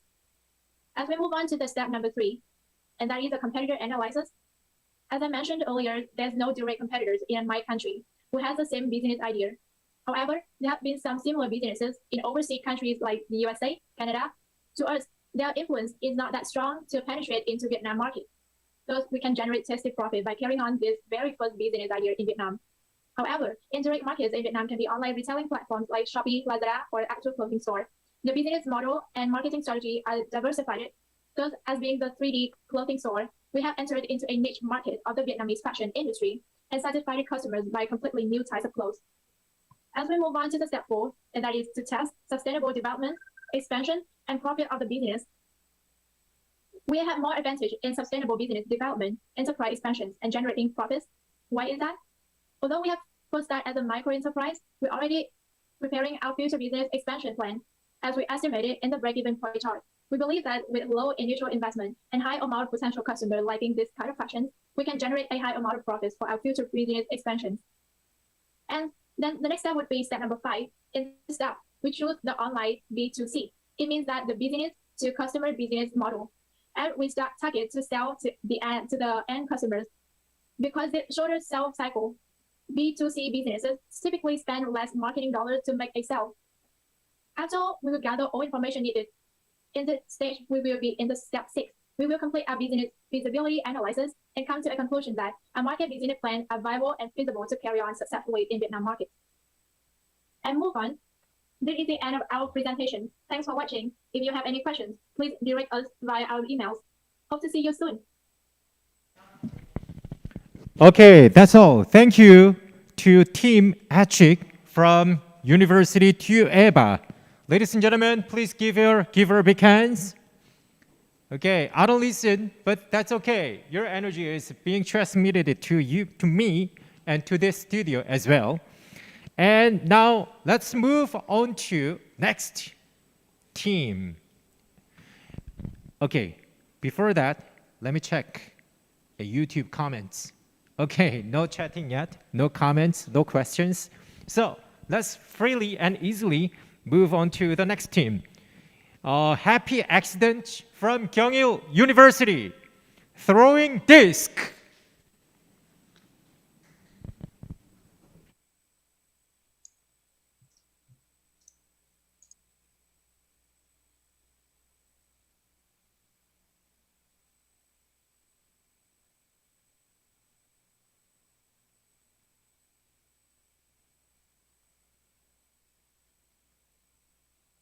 Hello, this is Jonghyun, the team leader of Happy Accident. Today we prepared throwing disc, a safety tripod to prevent secondary accident on the highway. A safety tripod is an object that is installed so that it can be displayed in the event of an accident on the road. The reasons why such a safety tripod must be installed are as follows. First, there is a high risk of death in the event of an accident with a high fatality rate without a safety tripod, so it is legally necessary. Despite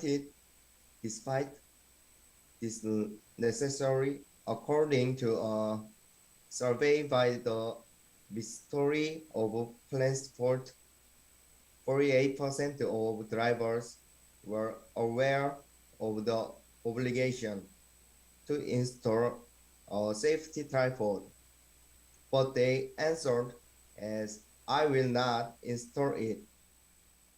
And we can see there is 3 main reasons why people didn't install safety tripod. First, it is realistically difficult. Second, because it is dangerous. Third, because there is no circumstance.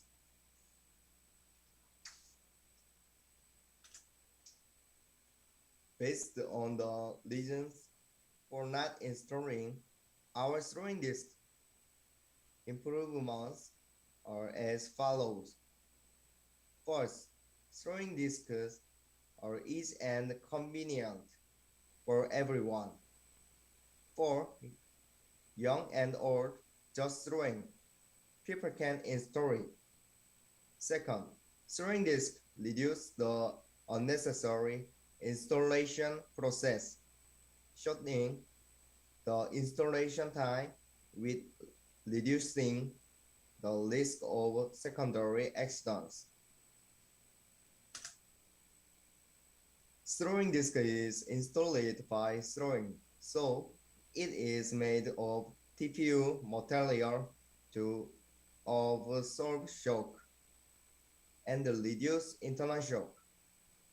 When the functionally compressed spring receives and impact, the lock is released and unfolded. In order to use the LED effectively, 1A650 lithium battery is adopted. The development direction of a throwing disc is as follows.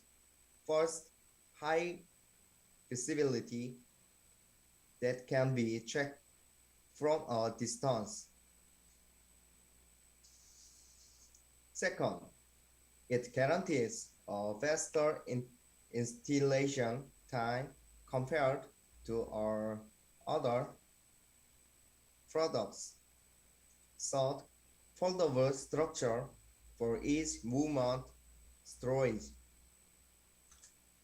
Let's watch the product video.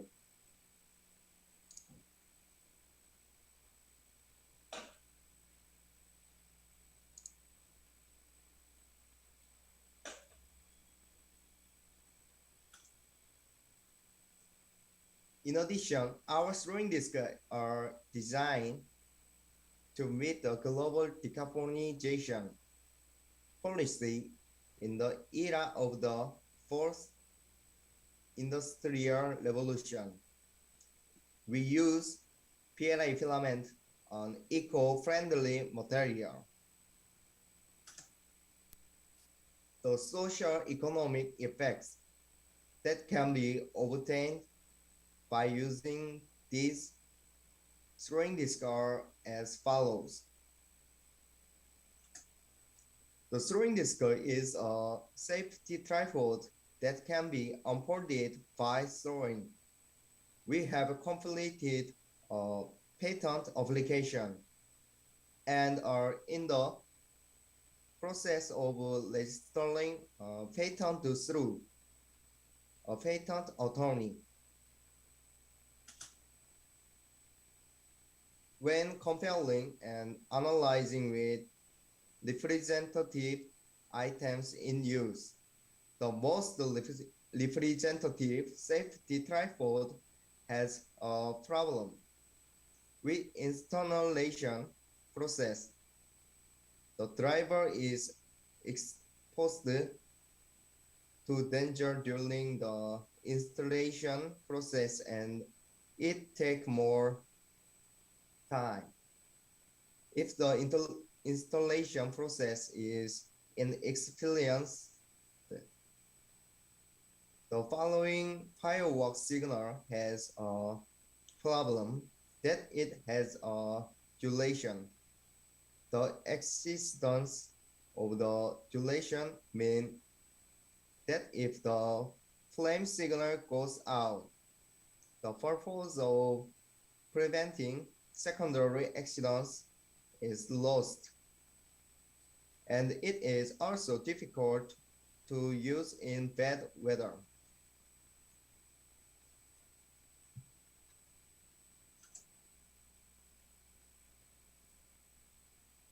The domestic safety tripod market is closely related to the domestic automobile market because the problems that users feel are clear with the existing safety tripods and safety products.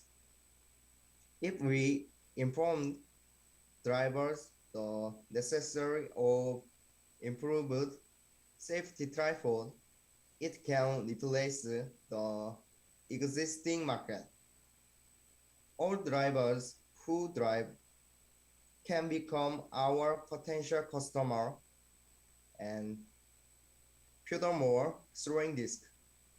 Our ultimate goal is to be distributed on behalf of the safety tripod. We plan to approach the B2C methods as a PR and sales structures and through crowdfunding. We plan to confirm and secure funds and demand. Thank you for watching. Thank you. It was Happy Accident from Kyungil University. Any question from the comment? Okay, now comment here. Okay, it was great, and I was very exhilarated by this presentation because it was very simple and pragmatic idea that could be used in real life society. And for me personally, I wanted to purchase one of those items if we were proceeded and processed. And okay, let's move on to next startup, Malmozip from Beja University. Please welcome them.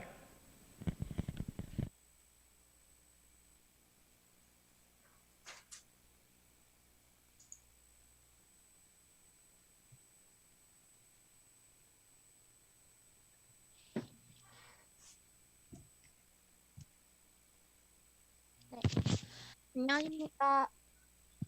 저희는 대제대학교 국어국문 한국어교육학과에서 팀을 꾸려 나온 말모집 팀입니다. 저희는 말모이 잃어버린 방언을 찾아서라는 이름의 보드게임을 제작하였고요. 배경, 개요, 제작 과정 및 문제 해결 과정, 특장점, 제작 결과 및 시장성, 기대 효과 순으로 진행하도록 하겠습니다. 먼저 배경입니다.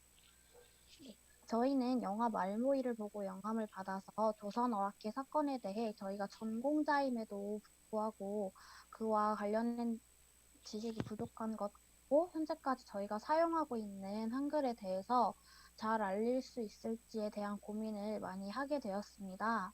그 과정에서 1942년 10월 1일에 있었던 조선어 학회라는 것을 바탕으로 하여 이번 보드게임을 제작을 하게 되었습니다. 개요에 대해서 말씀드리겠습니다. 저희는 한국 문화를 알림에 있어서 한국인뿐만 아니라 외국인도 즐길 수 있게 대상을 선택을 하였고 게임을 통해서 한국의 문화와 역사에 대해 흥미롭게 알아갈 수 있는 기회를 제공하고 하나의 학습 도구가 되어 한국어와 한국 문화를 알리는 데 중요한 역할을 수행하고자 이 보드게임을 제작하게 되었습니다. 사진을 보시면 최근에 이루어진 보드게임 워크숍으로 완벽한 언어를 구사하지 않고도 룰만 어느 정도 이해를 해도 게임을 진행할 수 있음을 저희가 확인할 수 있었습니다. 이를 바탕으로 해서 저희가 제작을 하기 시작하는 과정과 문제 해결 과정에 대해 말씀드리겠습니다. 저희는 제작 시작 과정에서 세 가지를 중요하게 생각을 하였는데요.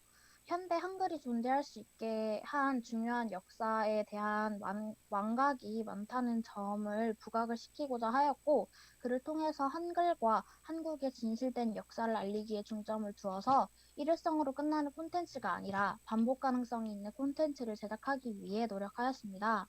그 과정에서 저희는 어떻게 하면 역사를 어렵지 않게 글로벌한 콘텐츠로 만들까에 대해 고민을 많이 하였고 이를 통해서 게임을 통한 흥미유발 및 자연스러운 반복 학습을 통해 궁극적으로 쉽고 재미있게 접할 수 있도록 하는 것이 좋겠다라는 생각을 하게 되었고 이와 같이 보드게임을 제작을 하게 되었습니다.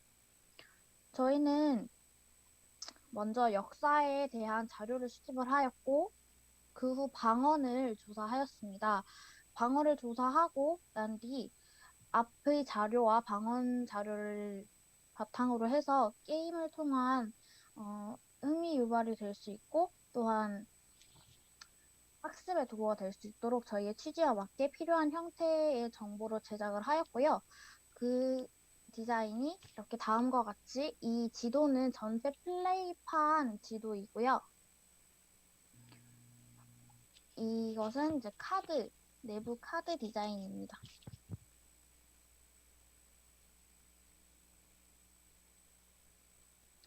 실제 저희가 시제품 제작을 위해서 구매한 시제품 제작 키트 그리고 제품들이고요. 이 과정 속에서 저희는 두 가지의 문제점을 발견하였는데 첫 번째는 규칙의 안정화였습니다.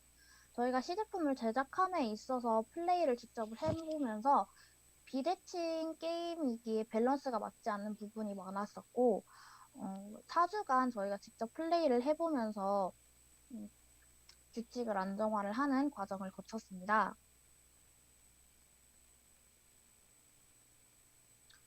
다음으로는 이제 효율적인 정보 제공에 대한 문제였습니다. 실제적인 역사를 최대한 많이 담으려고 하다 보니까 많은 내용들이 게임 구성품 안에 들어가는 것이 문제가 있고 한계가 있음을 알게 되었고 보다 효과적으로 전달할 수 있는 방법이 무엇일까에 대해서 고민을 많이 해보던 중에 QR코드 제작이라는 게 있어서 저희가 QR코드를 만들어서 효율적인 정보를 제공하고자 하였습니다. 네, 이것이 저희가 실제로 제작한 QR코드인데 궁금하신 분들은 지금 휴대폰 카메라 켜셔서 한번 QR코드를 인식을 해보시면 저희가 제작한 정보가 뜰 겁니다.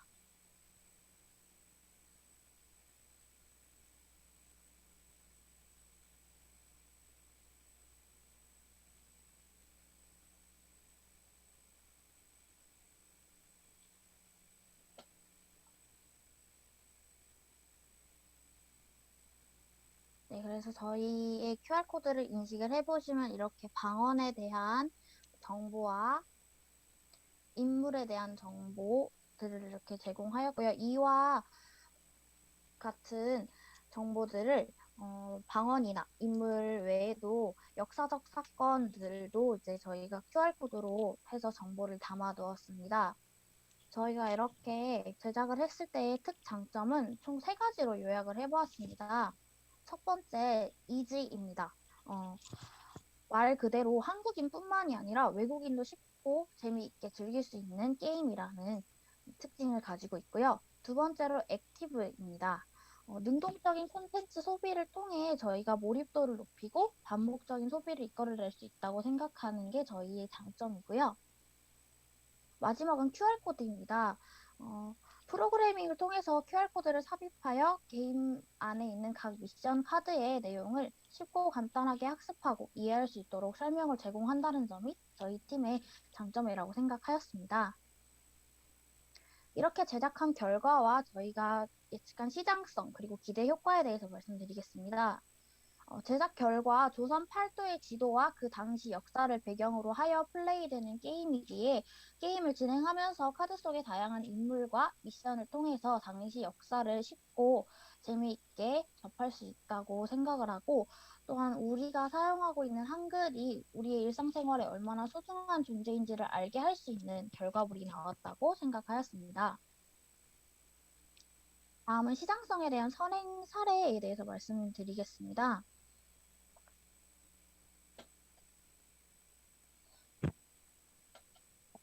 첫 번째로 해외에서 만든 임진왜란 대한 보드게임인데요. 이 임진왜란을 배경으로 해가지고 해외에서 국내로 역수입된 사례입니다. 이는 외국에서도 이미 한국 문화, 우리 문화에 대해 관심이 있고 게임 자체의 상품성도 인정받은 사례라고 할 수 있습니다. 두 번째 가운데에 있는 사진을 보시면 이것은 한 유튜버가 기존에 있는 게임에서 본인의 테마를 입혀서 펀딩한 사례입니다. 이를 보시면 이는 보드게임이 국내 시장에서 충분히 시장성이 있음을 보여주는 사례라고 할 수 있습니다. 마지막 사진을 보시면 국내에서 자체적으로 역사를 다룬 보드게임인데요. 이것은 저희와 비슷한 사례라고 볼 수 있는데 이는 원래 계획보다 381% 초과한 결과로 이러한 제품이 충분히 성공할 수 있음을 보여주는 사례입니다. 다음으로 해외 사례를 보면 독일에서는 이미 보드게임을 다음과 같은 세 분야에서 이제 시상을 하고 있고요. 주기적으로 박람회를 열어 교류도 하고 있다고 합니다. 이를 봤을 때 한국에서도 이미 빠주슈필이라는 박람회를 진행을 하고 있고 여기 보이시는 뉴스 기사를 보시면 우리나라 게임이 충분히 가치를 인정받고 있는 것을 보실 수 있습니다. 이런 것들을 바탕으로 하여 저희 보드게임은 역사와 교육을 고려하여 만들었기 때문에 국내 시장에서 유리한 위치를 차지할 수 있다고 생각을 합니다. 다음 밑에 있는 사진들은 교육성을 인정받은 만화와 보드게임으로 많은 시설에서 이미 교구로 소비되고 있음을 볼 수 있습니다. 다음은 오락성입니다. 오락성은 흥미를 유발하는 오락성 콘텐츠를 통해서 소비자를 만들어내고 소비자가 증가하면 콘텐츠에 대한 가치가 높아진다라고 하는데요. 이를 봤을 때 흥미와 재미가 상품성으로서의 가치가 있음을 나타낸다고 생각을 합니다. 마지막으로 오프라인에 대한 것을 보시면 오프라인은 시장성으로 봤을 때 온라인 게임은 플레이할 수 있는 방향에 있어서 제한이 있고 다양한 스토리 전개에 대한 어려움이 존재를 하는 반면에 보드게임은 능동적으로 플레이가 가능하고 다양한 스토리 전개에 유리하다라는 점에서 저희가 제작한 보드게임이 시장성으로 유리하다는 것을 말씀드리고 싶습니다. 이를 통해 최종적으로 보았을 때 저희 팀이 생각하는 기대 효과는 한국어가 어떻게 만들어지게 되었는지, 어떻게 한국어를 지켜내서 오늘날까지 쓰일 수 있게 되었는지와 같은 사실을 알게 되고 관련 내용에 관심 있는 외국인들뿐만이 아니라 한국인들도 새로 쉽게 접할 수 있는 기회가 되고 단순히 게임만으로서 존재하는 게 아니라 학습 도구가 되어서 한국어와 한국 문화를 알리는 데 중요한 역할을 하게 될 것이라고 생각을 합니다.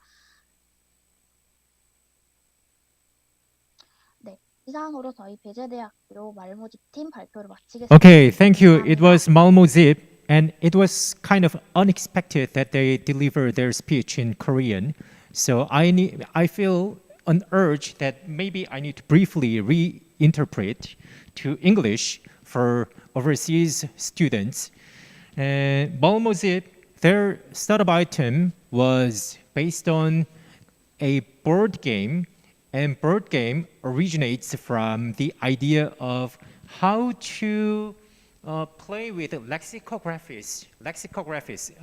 By lexicography, I mean it's a standard language and mother tongue language, and there are some very varied languages in local sites, suburban sites.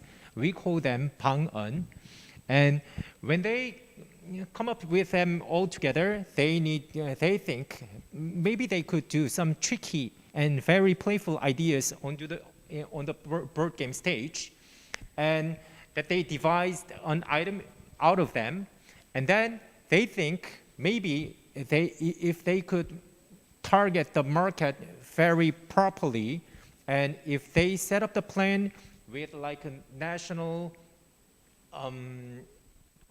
how do I say, foundation, whatever say, yeah, because it's based on upon the idea of the culture, K-pop culture or K-song culture or K-dancing culture. It is kind of in a line with K-language culture.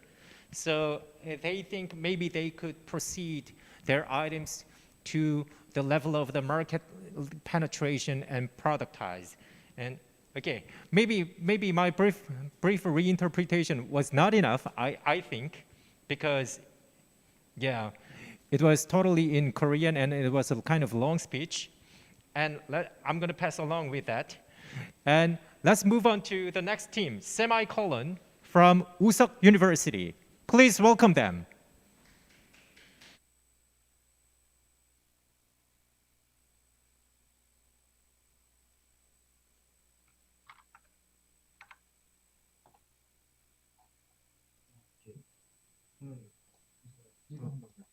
어떻게 일본어로 보면 어떻게?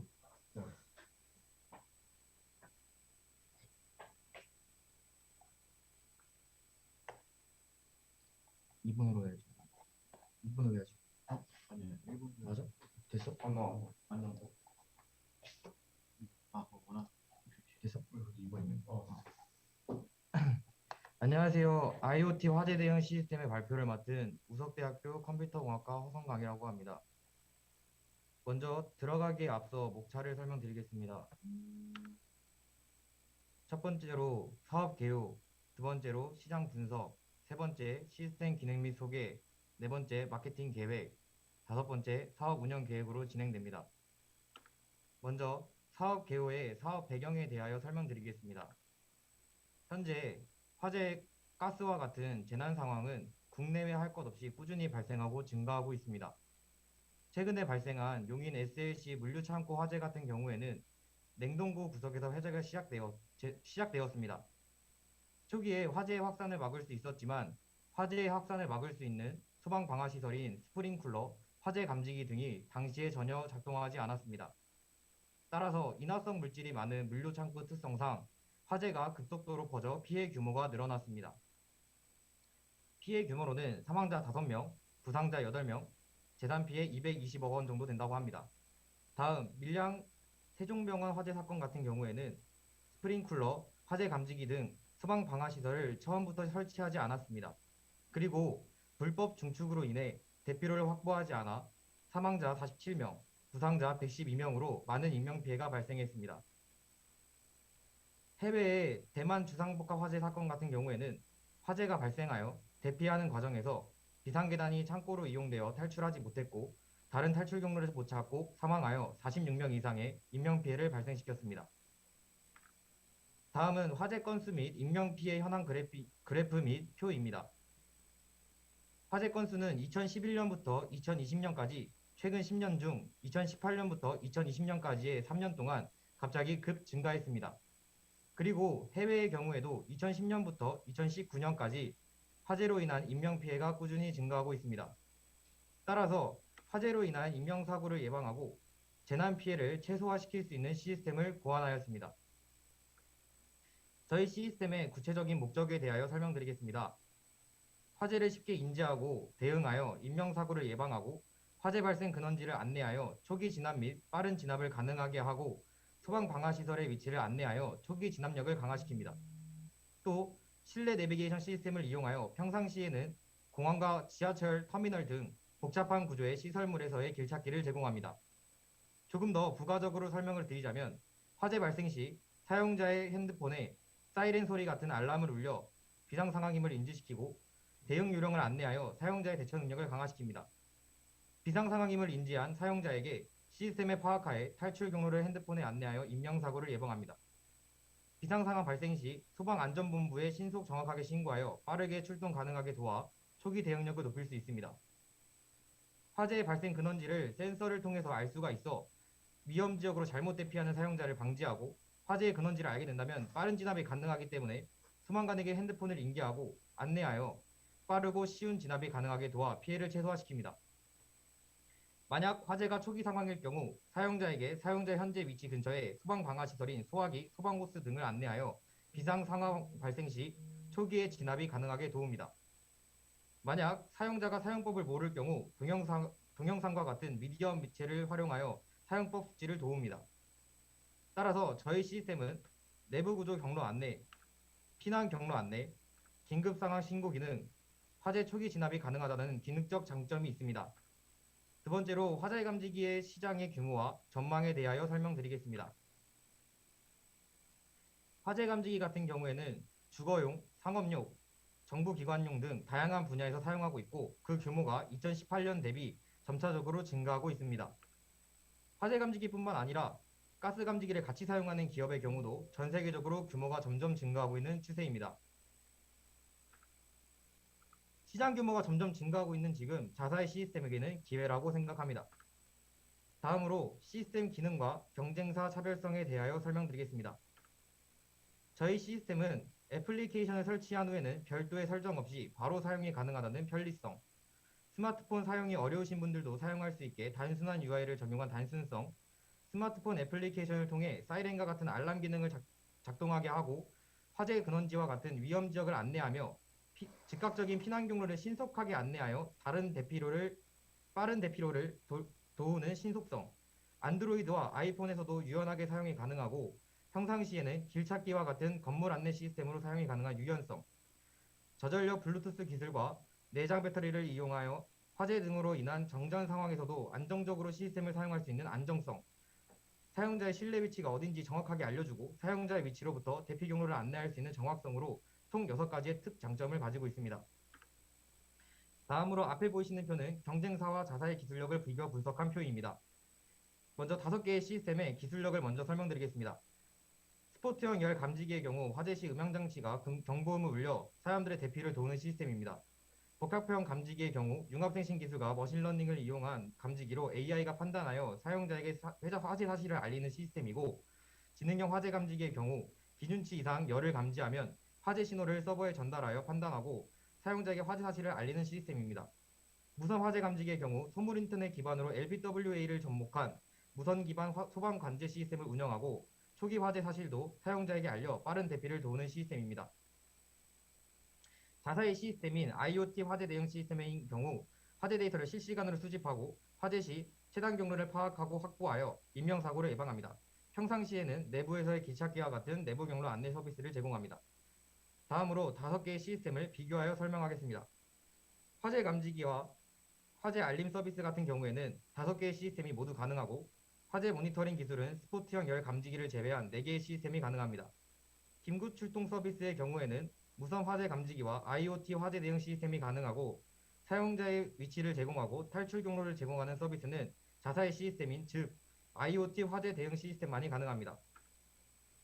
IoT 화재 대응 시스템과 다른 타사의 시스템과의 차별성은 사진과 같은 현재 자신의 위치로부터 빨간색으로 보이는 탈출구까지의 경로를 안내하는 실내 내비게이션과 실내 측의 시스템을 이용한 건물 안내 시스템이 있습니다. 두 번째 사진에 분홍색으로 표시된 곳은 소방 방화 시설의 위치입니다. 화재가 초기 상황일 경우 사용자에게 소방 방화 시설의 위치를 안내하여 초기 대응력을 높입니다. 만약 사용자가 소방 방화 시설의 사용법을 모를 경우 동영상과 같은 미디어 매체를 이용한 사용법을 안내하는 서비스도 제공합니다. 마지막으로 화재 상황 발생 시 탈출 경로를 안내하여 인명사고를 예방하고 부득이하게 탈출 경로가 막혀 탈출할 수 없는 경우 시스템이 판단하여 다른 가까운 경로를 안내하고 신속한 대피를 돕습니다. 탈출 경로를 안내하는 서비스가 다른 경쟁사와의 큰 차별점이자 큰 장점이라고 생각합니다. 다음으로 마케팅 계획에 대해 설명드리기에 앞서 저희 시스템의 SWOT에 대해 설명드리겠습니다. 저희 시스템의 강점으로는 화재 발생 시 차단 경로를 안내하여 신속 정확하게 대피를 도와 인명사고를 예방하고 화재 사실을 빠르게 인지하고 평상시에는 내부 경로 안내 시스템으로 사용할 수 있는 점이 강점입니다. 저희 시스템의 약점은 짧은 블루투스 거리와 화재 감지 센서의 부족과 제품 사용 이해도가 부족한 것이 약점입니다. 하지만 블루투스의 경우에는 4.0, 5.1 점점 세대가 지날수록 거리가 늘어나고 정확도가 올라가고 있습니다. 또한 화재 감지 센서의 경우에도 여러 개의 가스 센서와 차등식 감지기, 정온식 감지기 등을 설치하여 센서를 강화할 수 있습니다. 제품의 이해의 경우에는 예를 들어 공장의 경우 안전관리사에게 안전교육을 실시하여 직원에게 교육할 수 있게 도와 약점을 보완할 수 있습니다. 시장 분석에서 보셨던 화재 감지기 시장의 규모가 점점 증가하고 있는 것과 또 2014년 애플의 아이비콘을 시작으로 실내 측의 시스템을 이용한 실내 내비게이션 시장의 확대가 기회로 볼 수 있습니다. 위기의 경우 다른 경쟁 기업이 진입하여 대체 상품을 개발할 가능성이 있습니다. 하지만 저희 시스템의 독자적인 기술력과 기술력에 대한 특허를 활용하여 위기를 극복하고 여기서 그치는 것이 아닌 지속적인 업데이트를 통해 위기를 극복할 수 있습니다.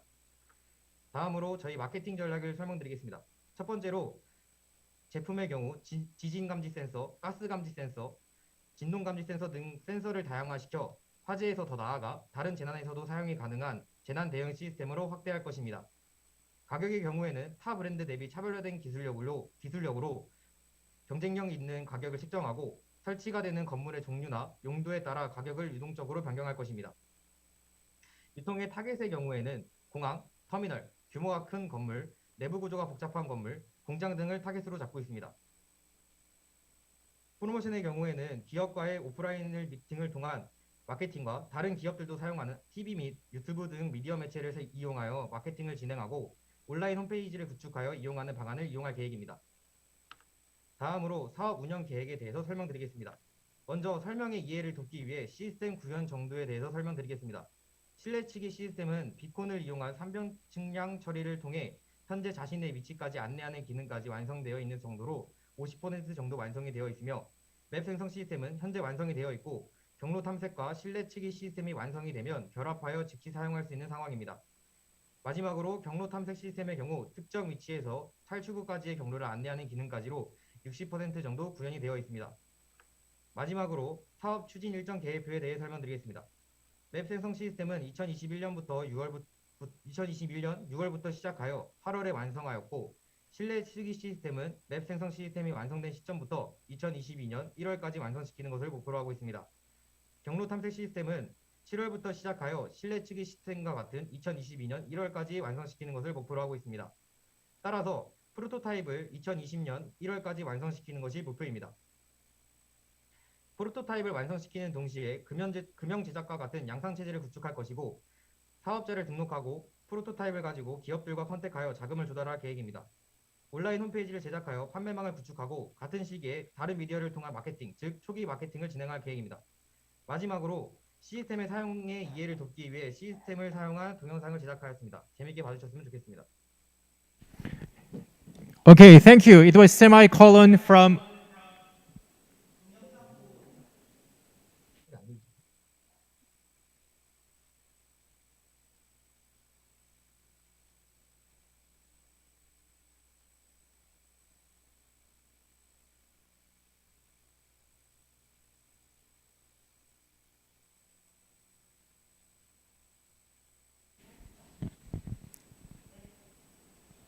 So maybe while the video is going on, maybe I think I need to interpret his Korean presentation into English very briefly. And their solution is to suggest and provide interconnected fire alarm and fire evacuation service. Because there are so many people who are suffering or passing away because under those emergency situations, under fires, under whatever situations, they are maybe the only thing they could do is calling 911 or 119 or so. But what they are suggesting is Bluetooth or some sensor-based connected devices. They interact together and they sensor and find out the emergency situations here and there. And then when they sensor the fires around here and there, they could alarm to the service users, and service providers are all of them are utilizing those monitors or servers and cameras and sensors, and they are being attached. And when the sensor senses the fire alarming situations, they can automatically call 911 and automatically let people know, let users know where to evacuate, and let people know where the situation is happening and what they have to do later on. And they have very discrete and concrete business plan on looking themselves very deeply inside and how to expand their market strategy or so. So it was IoT system for fire alarming, semicolon from Usok University. Please give them big hands once again. And thank you for presenting here. And now we have two teams left. One, let me introduce a team, AI Racer from University Hala Drone Craft.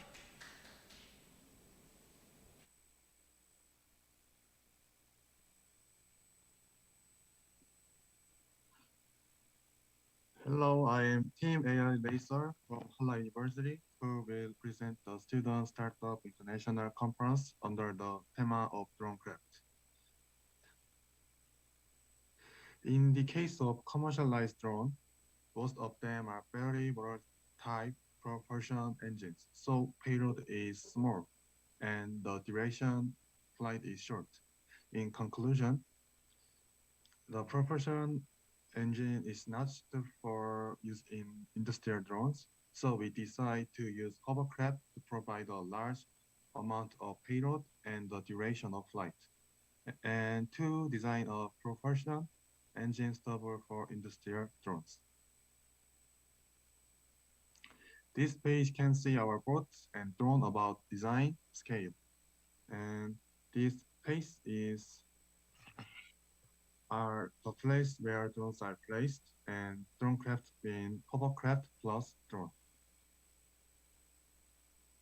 As an item development strategy, use 6 propellers to increase thrust and straightness, and an engine is placed in the place center of boat to obtain the direction of rotation in the form of a quad, increasing thrust and flight time when used as a drone. Let me explain our drone. First explanation is about advantage. Taking advantage of the advantage of long flights and high payloads, it is highly likely to be used in various aspects of the industry. Expecting job creation effects by applying various industry. For long flights, ferry costs are reduced by more than 60% compared to the same sector area. Manufacturing costs are reduced by less than 30% compared to existing industrial drones. Next is about disadvantage. Because of the internal combustion engine, the complexity of the structure and noise are generated.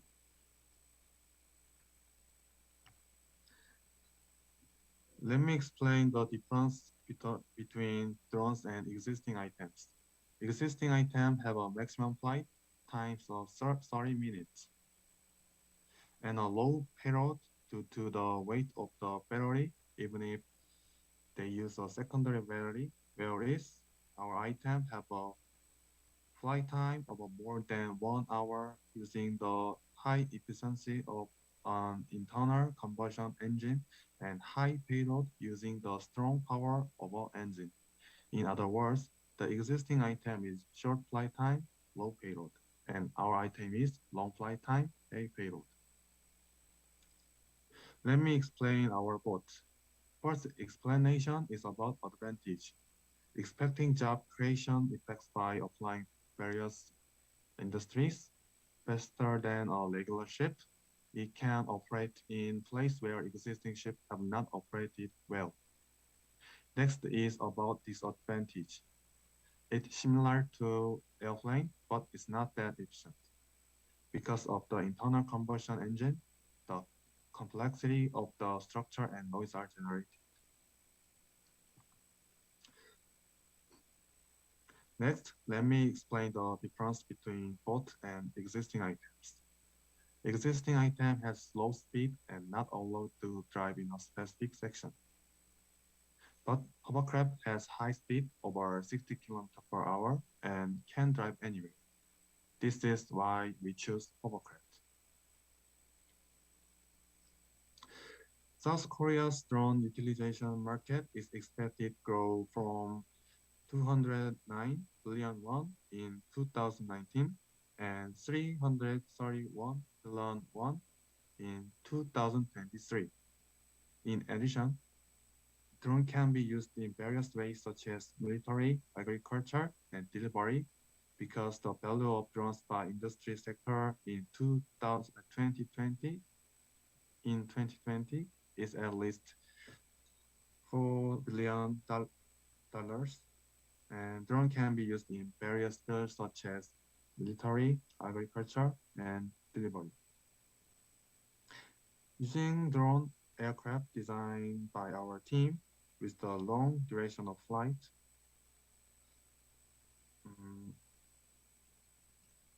and easy control and hovercraft, drones can be used more efficiently in existing applications and new fields such as identifying the marine ecosystem so that they can have a high impact in the domestic market. Let me explain our business plan. First, production contracts with the suppliers and manufacturers for production are scheduled to proceed. The platform business is scheduled to proceed. Third, after production, the product will be sold under a contract with a said agency. Fourth, focusing on technology development in the future, applying autonomous operation to boats. Last, technology transfer is scheduled. Drone. And to explain about technology transfer, the technology transfer will proceed like a research project and be conducted in the form of the joint research with companies. And to talk about the current status of technology development, the drone part has been developed and is in contract with the company for technology transfer. But hovercraft is still under development. Lastly, the platform business will be conducted based on researching autonomous system, and that is by both. This is capability of a team member. As you can see, everyone has tremendous capabilities. Our team will try to succeed in startup idea with this capability. Thank you for listening the presentation that was lacking. This is end of the presentation of Pala University AI Racer. And thank you for presenting AI Racer, a drone craft item. Because the pitch has been delivered in English, I don't feel obligations to reinterpret it again. And then this item was very visually evident because they were containing so many images around the drones, and they were kind of specializing themselves in increasing the flying time itself of the drone. I thought if they could make it, it could be kind of like a drone game changer. So yeah, I thought I liked it personally. And we are going to invite the last team onto the stage. A Korean team, Ha Nun Lee from University Hanse. Please welcome them to the final stage. 네, 안녕하세요. 네, 한서대학교 한운희 팀 마병욱입니다. 네, 발표하기 앞서 저희들이 지금 진행하고 있는 창업 아이템을 영상화하여서 미리 설명드리겠습니다.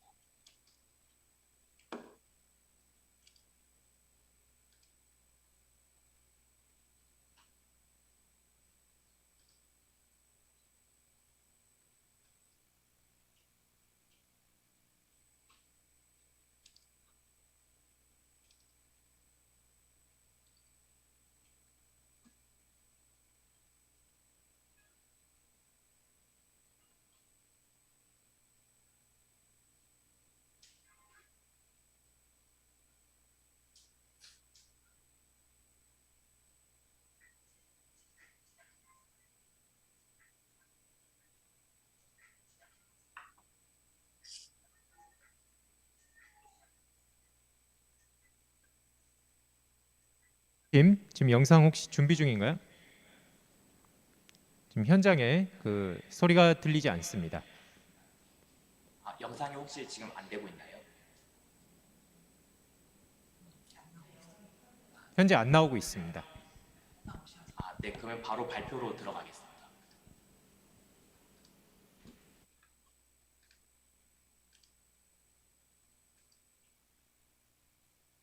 네, 화면 잘 보이시나요? 화면 잘 보입니다. 네, 그러면 다시 인사드리겠습니다. 네, 안녕하세요. 한서대학교 한우희 팀 마병국 대표입니다. 저희들이 지금 진행하고 있는 창업 아이템은 어린이 안전벨트 웨이스트백입니다. 어린이 안전벨트 웨이스트백은 이제 차량에 설치된 3전식 안전벨트가 이제 어린이들 체구에 맞지 않아서 아이들이 그 안전벨트를 착용할 때 벨트가 가슴이 아닌 얼굴로 향하게 됩니다. 이때 얼굴로 향하는 벨트를 가슴으로 잡아 내려주는 역할을 하는 것이 어린이 안전벨트 위치 고정기입니다. 저희 대한민국 같은 경우는 2018년도 9월 28일 날 전 좌석 안전벨트 착용 의무화라는 도로교통법안이 개정되었습니다. 그와 동시에 13세 미만 어린이들은 어린이용 안전벨트 착용을 의무시해야 합니다. 하지만 이러한 법적 현황에도 불구하고 대한민국은 선진국들에 비해 절반조차 되지 않는 30%라고 하는 낮은 뒷좌석 안전벨트 착용률을 보유하고 있는 현황을 가지고 있습니다. 실제로 교통사고 발생에 따라서 그 뒷좌석에 탄 아이들이 60% 양 동안 안전벨트 착용을 하지 않았다고 하는 이제 결과 자료가 있습니다. 기존에 존재하는 어린이 안전벨트 위치 고정기들은 이제 막대 쿠션형, 그리고 인형형, 그리고 주머니형, 그리고 클립형의 형식으로 되어 있습니다. 기존 어린이 안전벨트 위치 고정기들은 이제 차량에 보관하거나 설치해서 사용해야 합니다. 또 아이들이 착용할 때 동반하는 보호자가 추가적으로 설치 작업을 요구합니다. 또 이제 휴대성이 없어서 자차에서밖에 사용할 수 없어 제한된 사용 범위를 가지고 있습니다. 그래서 저희들은 이러한 기존에 존재하는 위치 고정기들의 한계점들을 개선한 새로운 유형의 위치 고정기들을 지금 개발하고 있습니다. 네, 구체적으로 저희가 지금 진행하고 있는 어린이 안전벨트 위치 고정기는 패션 아이템과 안전용품이 결합된 어린이 안전벨트 웨이스트백입니다. 기존 상품들과 달리 이제 휴대성을 가진 상품과 결합되었기 때문에 자차 외에도 대중교통, 그리고 타인의 차량, 그리고 학원 차량 이렇게 폭넓게 사용이 가능합니다. 또 아이들이 항상 메고 다니기 때문에 아이들에게 애착감까지 형성할 수 있어 안전벨트에 대한 긍정적인 인식 또한 심어줄 수 있습니다. 또 기존 상품들과 달리 아이들이 그 가방을 맨 상태에서 곧바로 차량에 탑승하여 이제 벨트를 그 투입구에 통과만 시키면 돼 자발적인 안전벨트 착용료까지 착용할 수 있는 습관까지 형성해 줄 수 있습니다.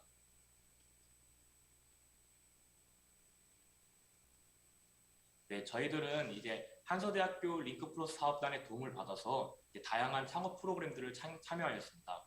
그 프로그램들을 참여하면서 이제 아이디어를 데이터화하여 이제 시각화할 수 있었고, 그 시각화한 자료들을 가지고 8월 25일 날 특허 출원을 실시하였습니다. 이러한 과정들을 거쳐서 2020년도 링크플러스 창업 페스티벌의 대상을 수여하여 이 아이템에 대한 사업성을 좀 검증할 수 있었던 시간이 있었습니다. 그렇게 사업성을 검증받으면서 조금씩 더 이제 발전해 가면서 2021년도 중소벤처기업부 주관하는 예비 창업 패키지에 최종 선정되어 5,300만 원의 국가 지원금을 받고 있습니다. 또 교육부 주관 창업 300에 최종 선정되어서 교육부 장관 인증서까지 수여하였습니다. 또 앞서 말씀드렸던 8월 25일 날 특허 출원되었던 것이 올해 9월 3일 날 특허 등록이 완료되었습니다. 저희들은 예비 창업 패키지의 정부 지원금을 토대로 이제 2차 시제품을 만들었습니다. 그래서 실제로 그 만든 시제품을 어린이에게 착용 인터뷰를 실시하였고, 세 번째 사진 같이 이제 아이들이 얼굴로 향하는 벨트가 가슴 쪽으로 내려오는 기능을 제대로 하는지 검수 작업까지 진행하였습니다.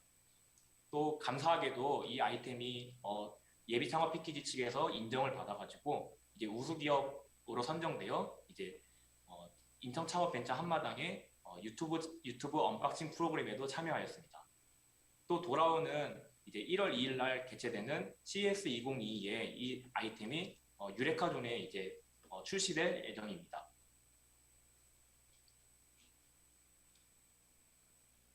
저희 상품이 만약에 실제로 지금 사업화를 준비하고 있는데 실제로 이제 상품이 이제 판매가 진행이 된다면은 기존 웨이스트백과 달리 웨이스트백 자체에 어린이 안전 기능까지 포함되어 있기 때문에 신뢰성까지 포함되고 가성비적인 부분에서 올라가서 가격 경쟁력 또한 확보할 수 있을 것으로 판단되어집니다. 끝으로 저희 아이템을 구체적으로 어떻게 자금을 가지고 또 어떻게 사업화를 이루어갈지에 대한 계획표입니다.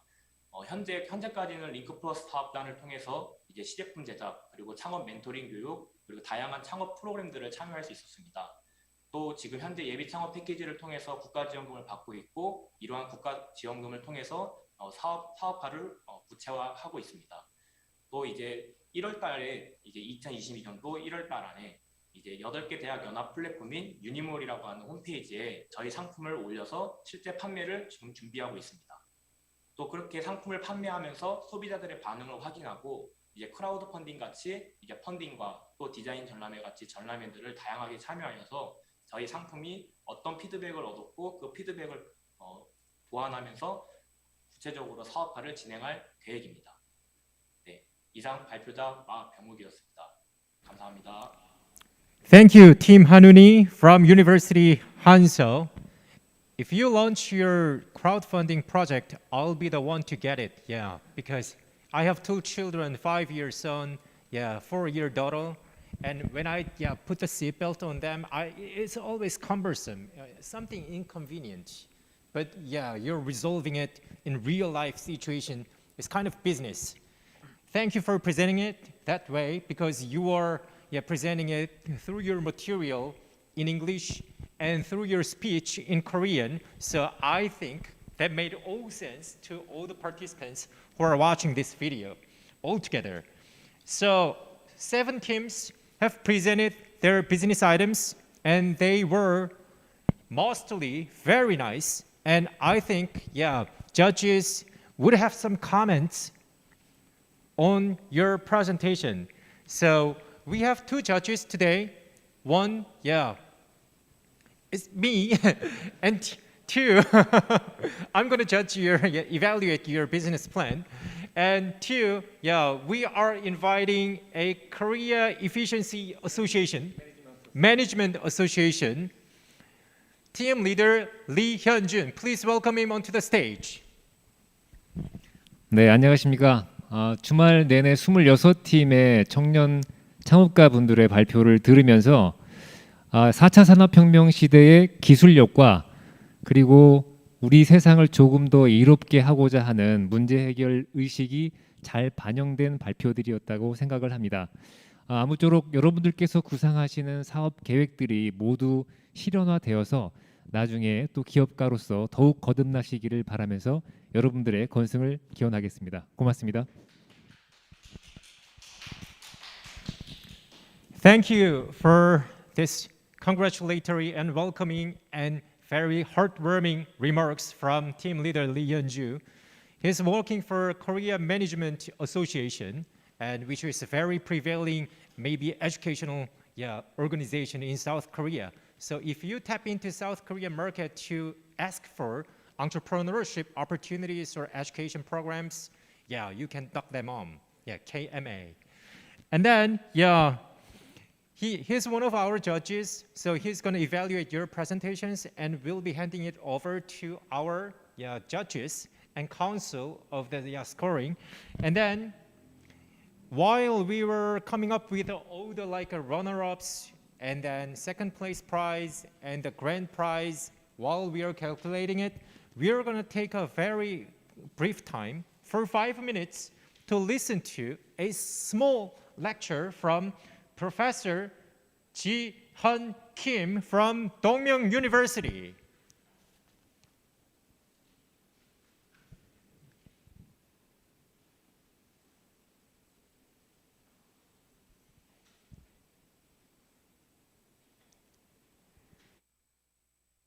Hello. Dr. Ji-hun Kim is going to talk about intellectual properties and how to prevent your startup ideas from being stolen or so. Okay, let's get started.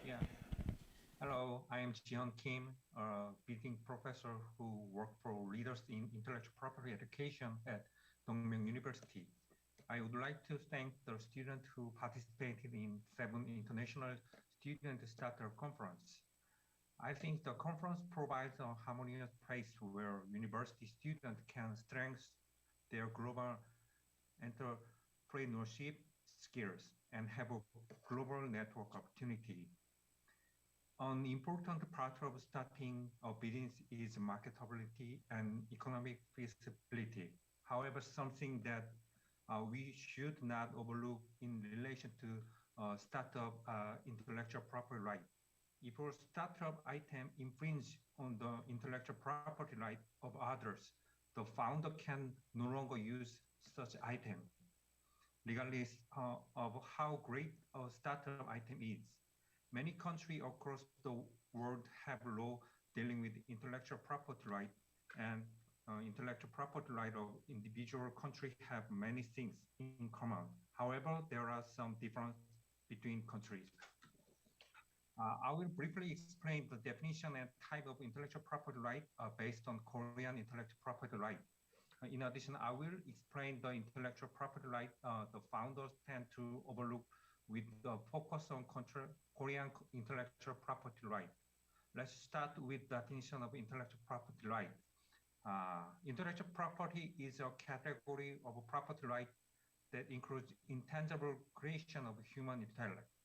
Intellectual property rights are about intellectual rights that are also property rights. Because of these characteristics, it is very important for intellectual property laws to define the boundaries of those rights. It is also important to know which cases have violated a boundary. Let's look at the different type of intellectual property right.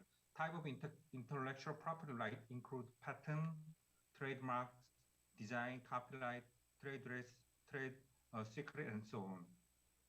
According to Korean law, the term of invention means the highly advanced creation of technical idea utilizing the law of nature. The trademark means a symbol, letter, figure, or combination of these that can be distinguished from other goods or service.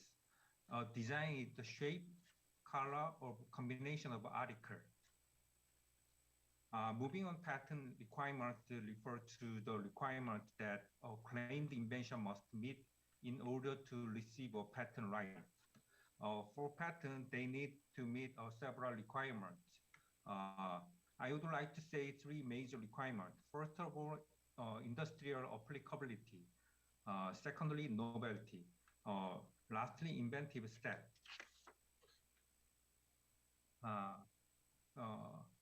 Claimed invention should not be easily derived from prior art, even if it is different from the prior art.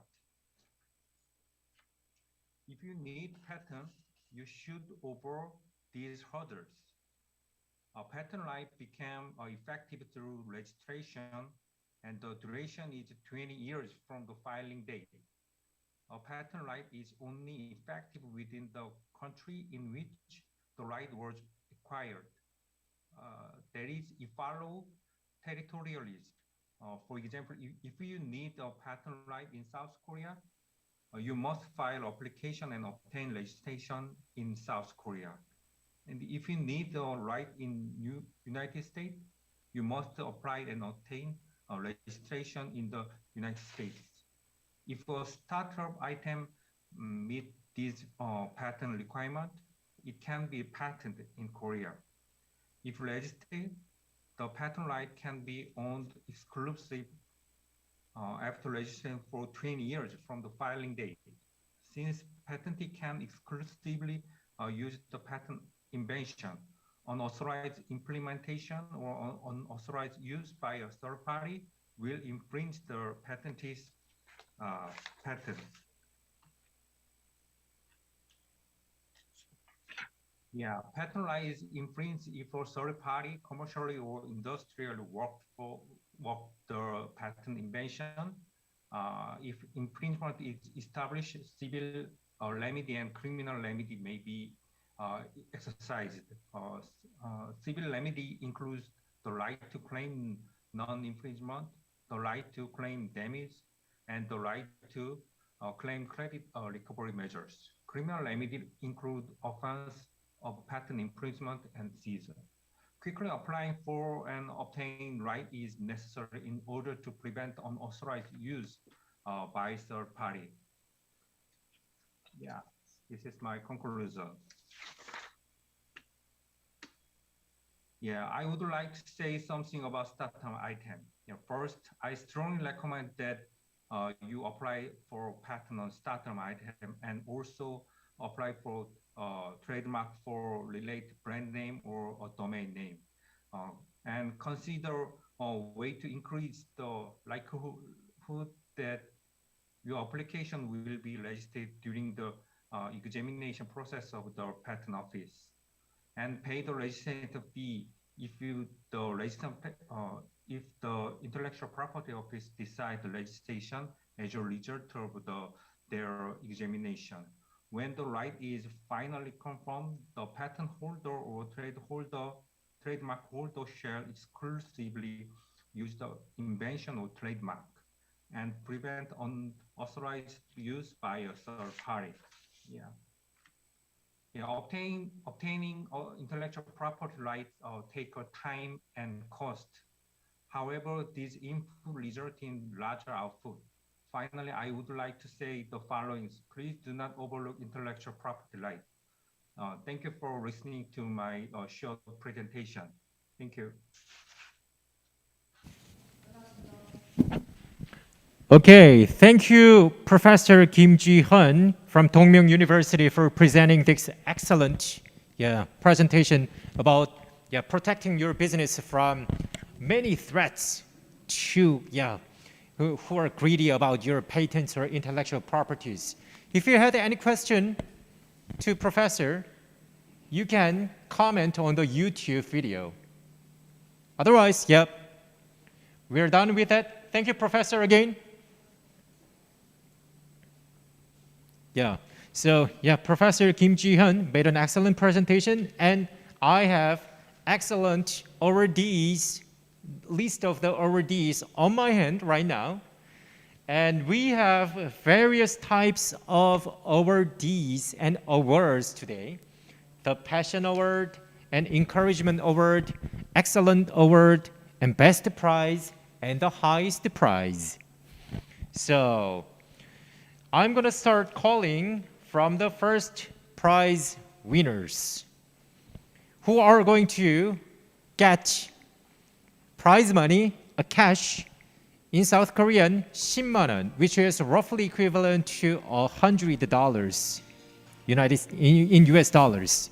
So the awardees of Passion Award, 4 teams, which is going to be honorably presented by a leader and director of Link Plus Business Unit of Dongmyung University, Shin Dong-seo. Okay, let's call teams onto the stage through the virtual online. Prescient from Gyeongun University, and Persogan from Beje University, and Jump Up from Jeju Tourism University, and Jiho TBC team from Hala University. Congratulations! Congratulations! It was Passion Award. Congratulations once again to 4 teams who got the Passion Award. And now we have something more higher, awardees on my hand, which is Encouragement Award. 10 teams is going to get this award and will get the cash prize of 20만 won in Korean, which is roughly equivalent to $200 in United States, in US dollars. Okay, now let me call the first team. A team from Fukuoka University, Japan, at home, PJ. Congratulations. And a team, Life Tech, from Central Philippine University. And third team is Zhongrui Technology R&D from Henan Polytech University. And 4 home team from Gyeongil University, and Beyond from Dongmyung University, and Eco Dream and Touch, 2 teams from Mokpo University, and Ilseoksamjo and Hala A, 2 teams from Hala University, and Say Air from Hanso Universities. 10 teams got the Encouragement Award with a cash prize of 20만 won, $200. Congratulations once again. And the rest of the awards are going to go to the finalist of the day. 7 teams. So you heard the presentation when you watched the video all throughout the day today. So are you curious who's going to be the highest winner and excellence winner and best winner? Okay, let me get through this. The first winner of Excellence Award, they are going to get the cash prize of 30만 won, which is roughly equivalent to $300 in US dollars. Okay.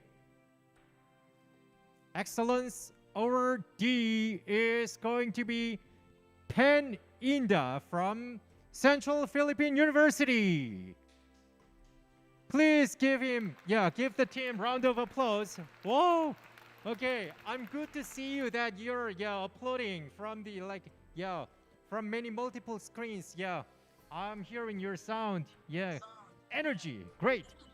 And the second team who's gonna get the Excellence Award is AI Racer from Hala University. Congratulations. And third team who's gonna get the Excellence Award is Malmozip from Beje University. Please give them big hands. And this Excellence Prize, as written in here, is presented by Busan Center for Creative Economy and Innovation Award. Okay, congratulations once again. And now we are going to flip onto the best prize. 3 teams is going to get the best prize award, and they are going to get cash prize of 40만 원. 40만 원 is almost equivalent to $400. And this prize is given by Korea Entrepreneurship Foundation. And let me call the first team who's going to get the best prize. The winner of best prize. The first team is Etchik from Thu Ba University from Vietnam. Woo! Congratulations. What a presentation it was. And second team of the best prize awardee is Happy Accident from Kyungil University, throwing disc. And third team is Semicolon from Usuk University. Congratulations once again. It was best prize. Woo! Okay, now we have just only one prize remaining here. The top performer of the day. So, who's going to be the highest prize winner? And this prize is being presented by Busan Ministry, SMEs, and Startups and Award. SMEs means small and medium enterprises. Wow, what a highest and proud and honored prize it is. So, who is going to be the winner? The winner of the highest prize of the day, the 7th International Student Startup Conference. We are joined by these domestic universities and international universities, and honored presenter and giver is going to be a director, Shin Dong-seok. And what an honored prize. Who's going to be the winner? Once again, is going to be Ha Nun-yi from Hanseo University. Woo! Please give them big hands to all the startups who participated this event, the 7th International Student Startup Conference. It was really good to see you through the online video, and let me just pause in here, just a small bit pause. Why? Because we're gonna get the closing and final remarks from Director Shin Dong-seok. Please welcome him finally onto the stage. 감사합니다. 모든 학생들 수고하셨고, 특히 해외 대학에서 발표에 참여해 주신 대학들에게 감사를 드립니다. 이번에는 이제 코로나19로 인해서 이렇게 온라인으로 진행을 하지만 내년에는 오프라인에서 만나 뵙기를 희망합니다. 아무튼 참여하신 교수님, 학생들과 또 지도해 주신 교수님께 깊은 감사를 드립니다. 고맙습니다. Thank you. Even though there were a lot of juggling and colliding questions whether we need to proceed this event or not, but we are still connected through the online, and thank you always to your support, full support from overseas professors, Central Philippine University, Thu Ba University, Fukuoka University, Henan and Hebei University, though the Colin University, we are very sorry, we're not able to make it today, but we always have deepest our gratitude to you too. Okay, let's meet up next year. It was 7th International Startup Conference from Dongmyung University. Thank you. Thank you.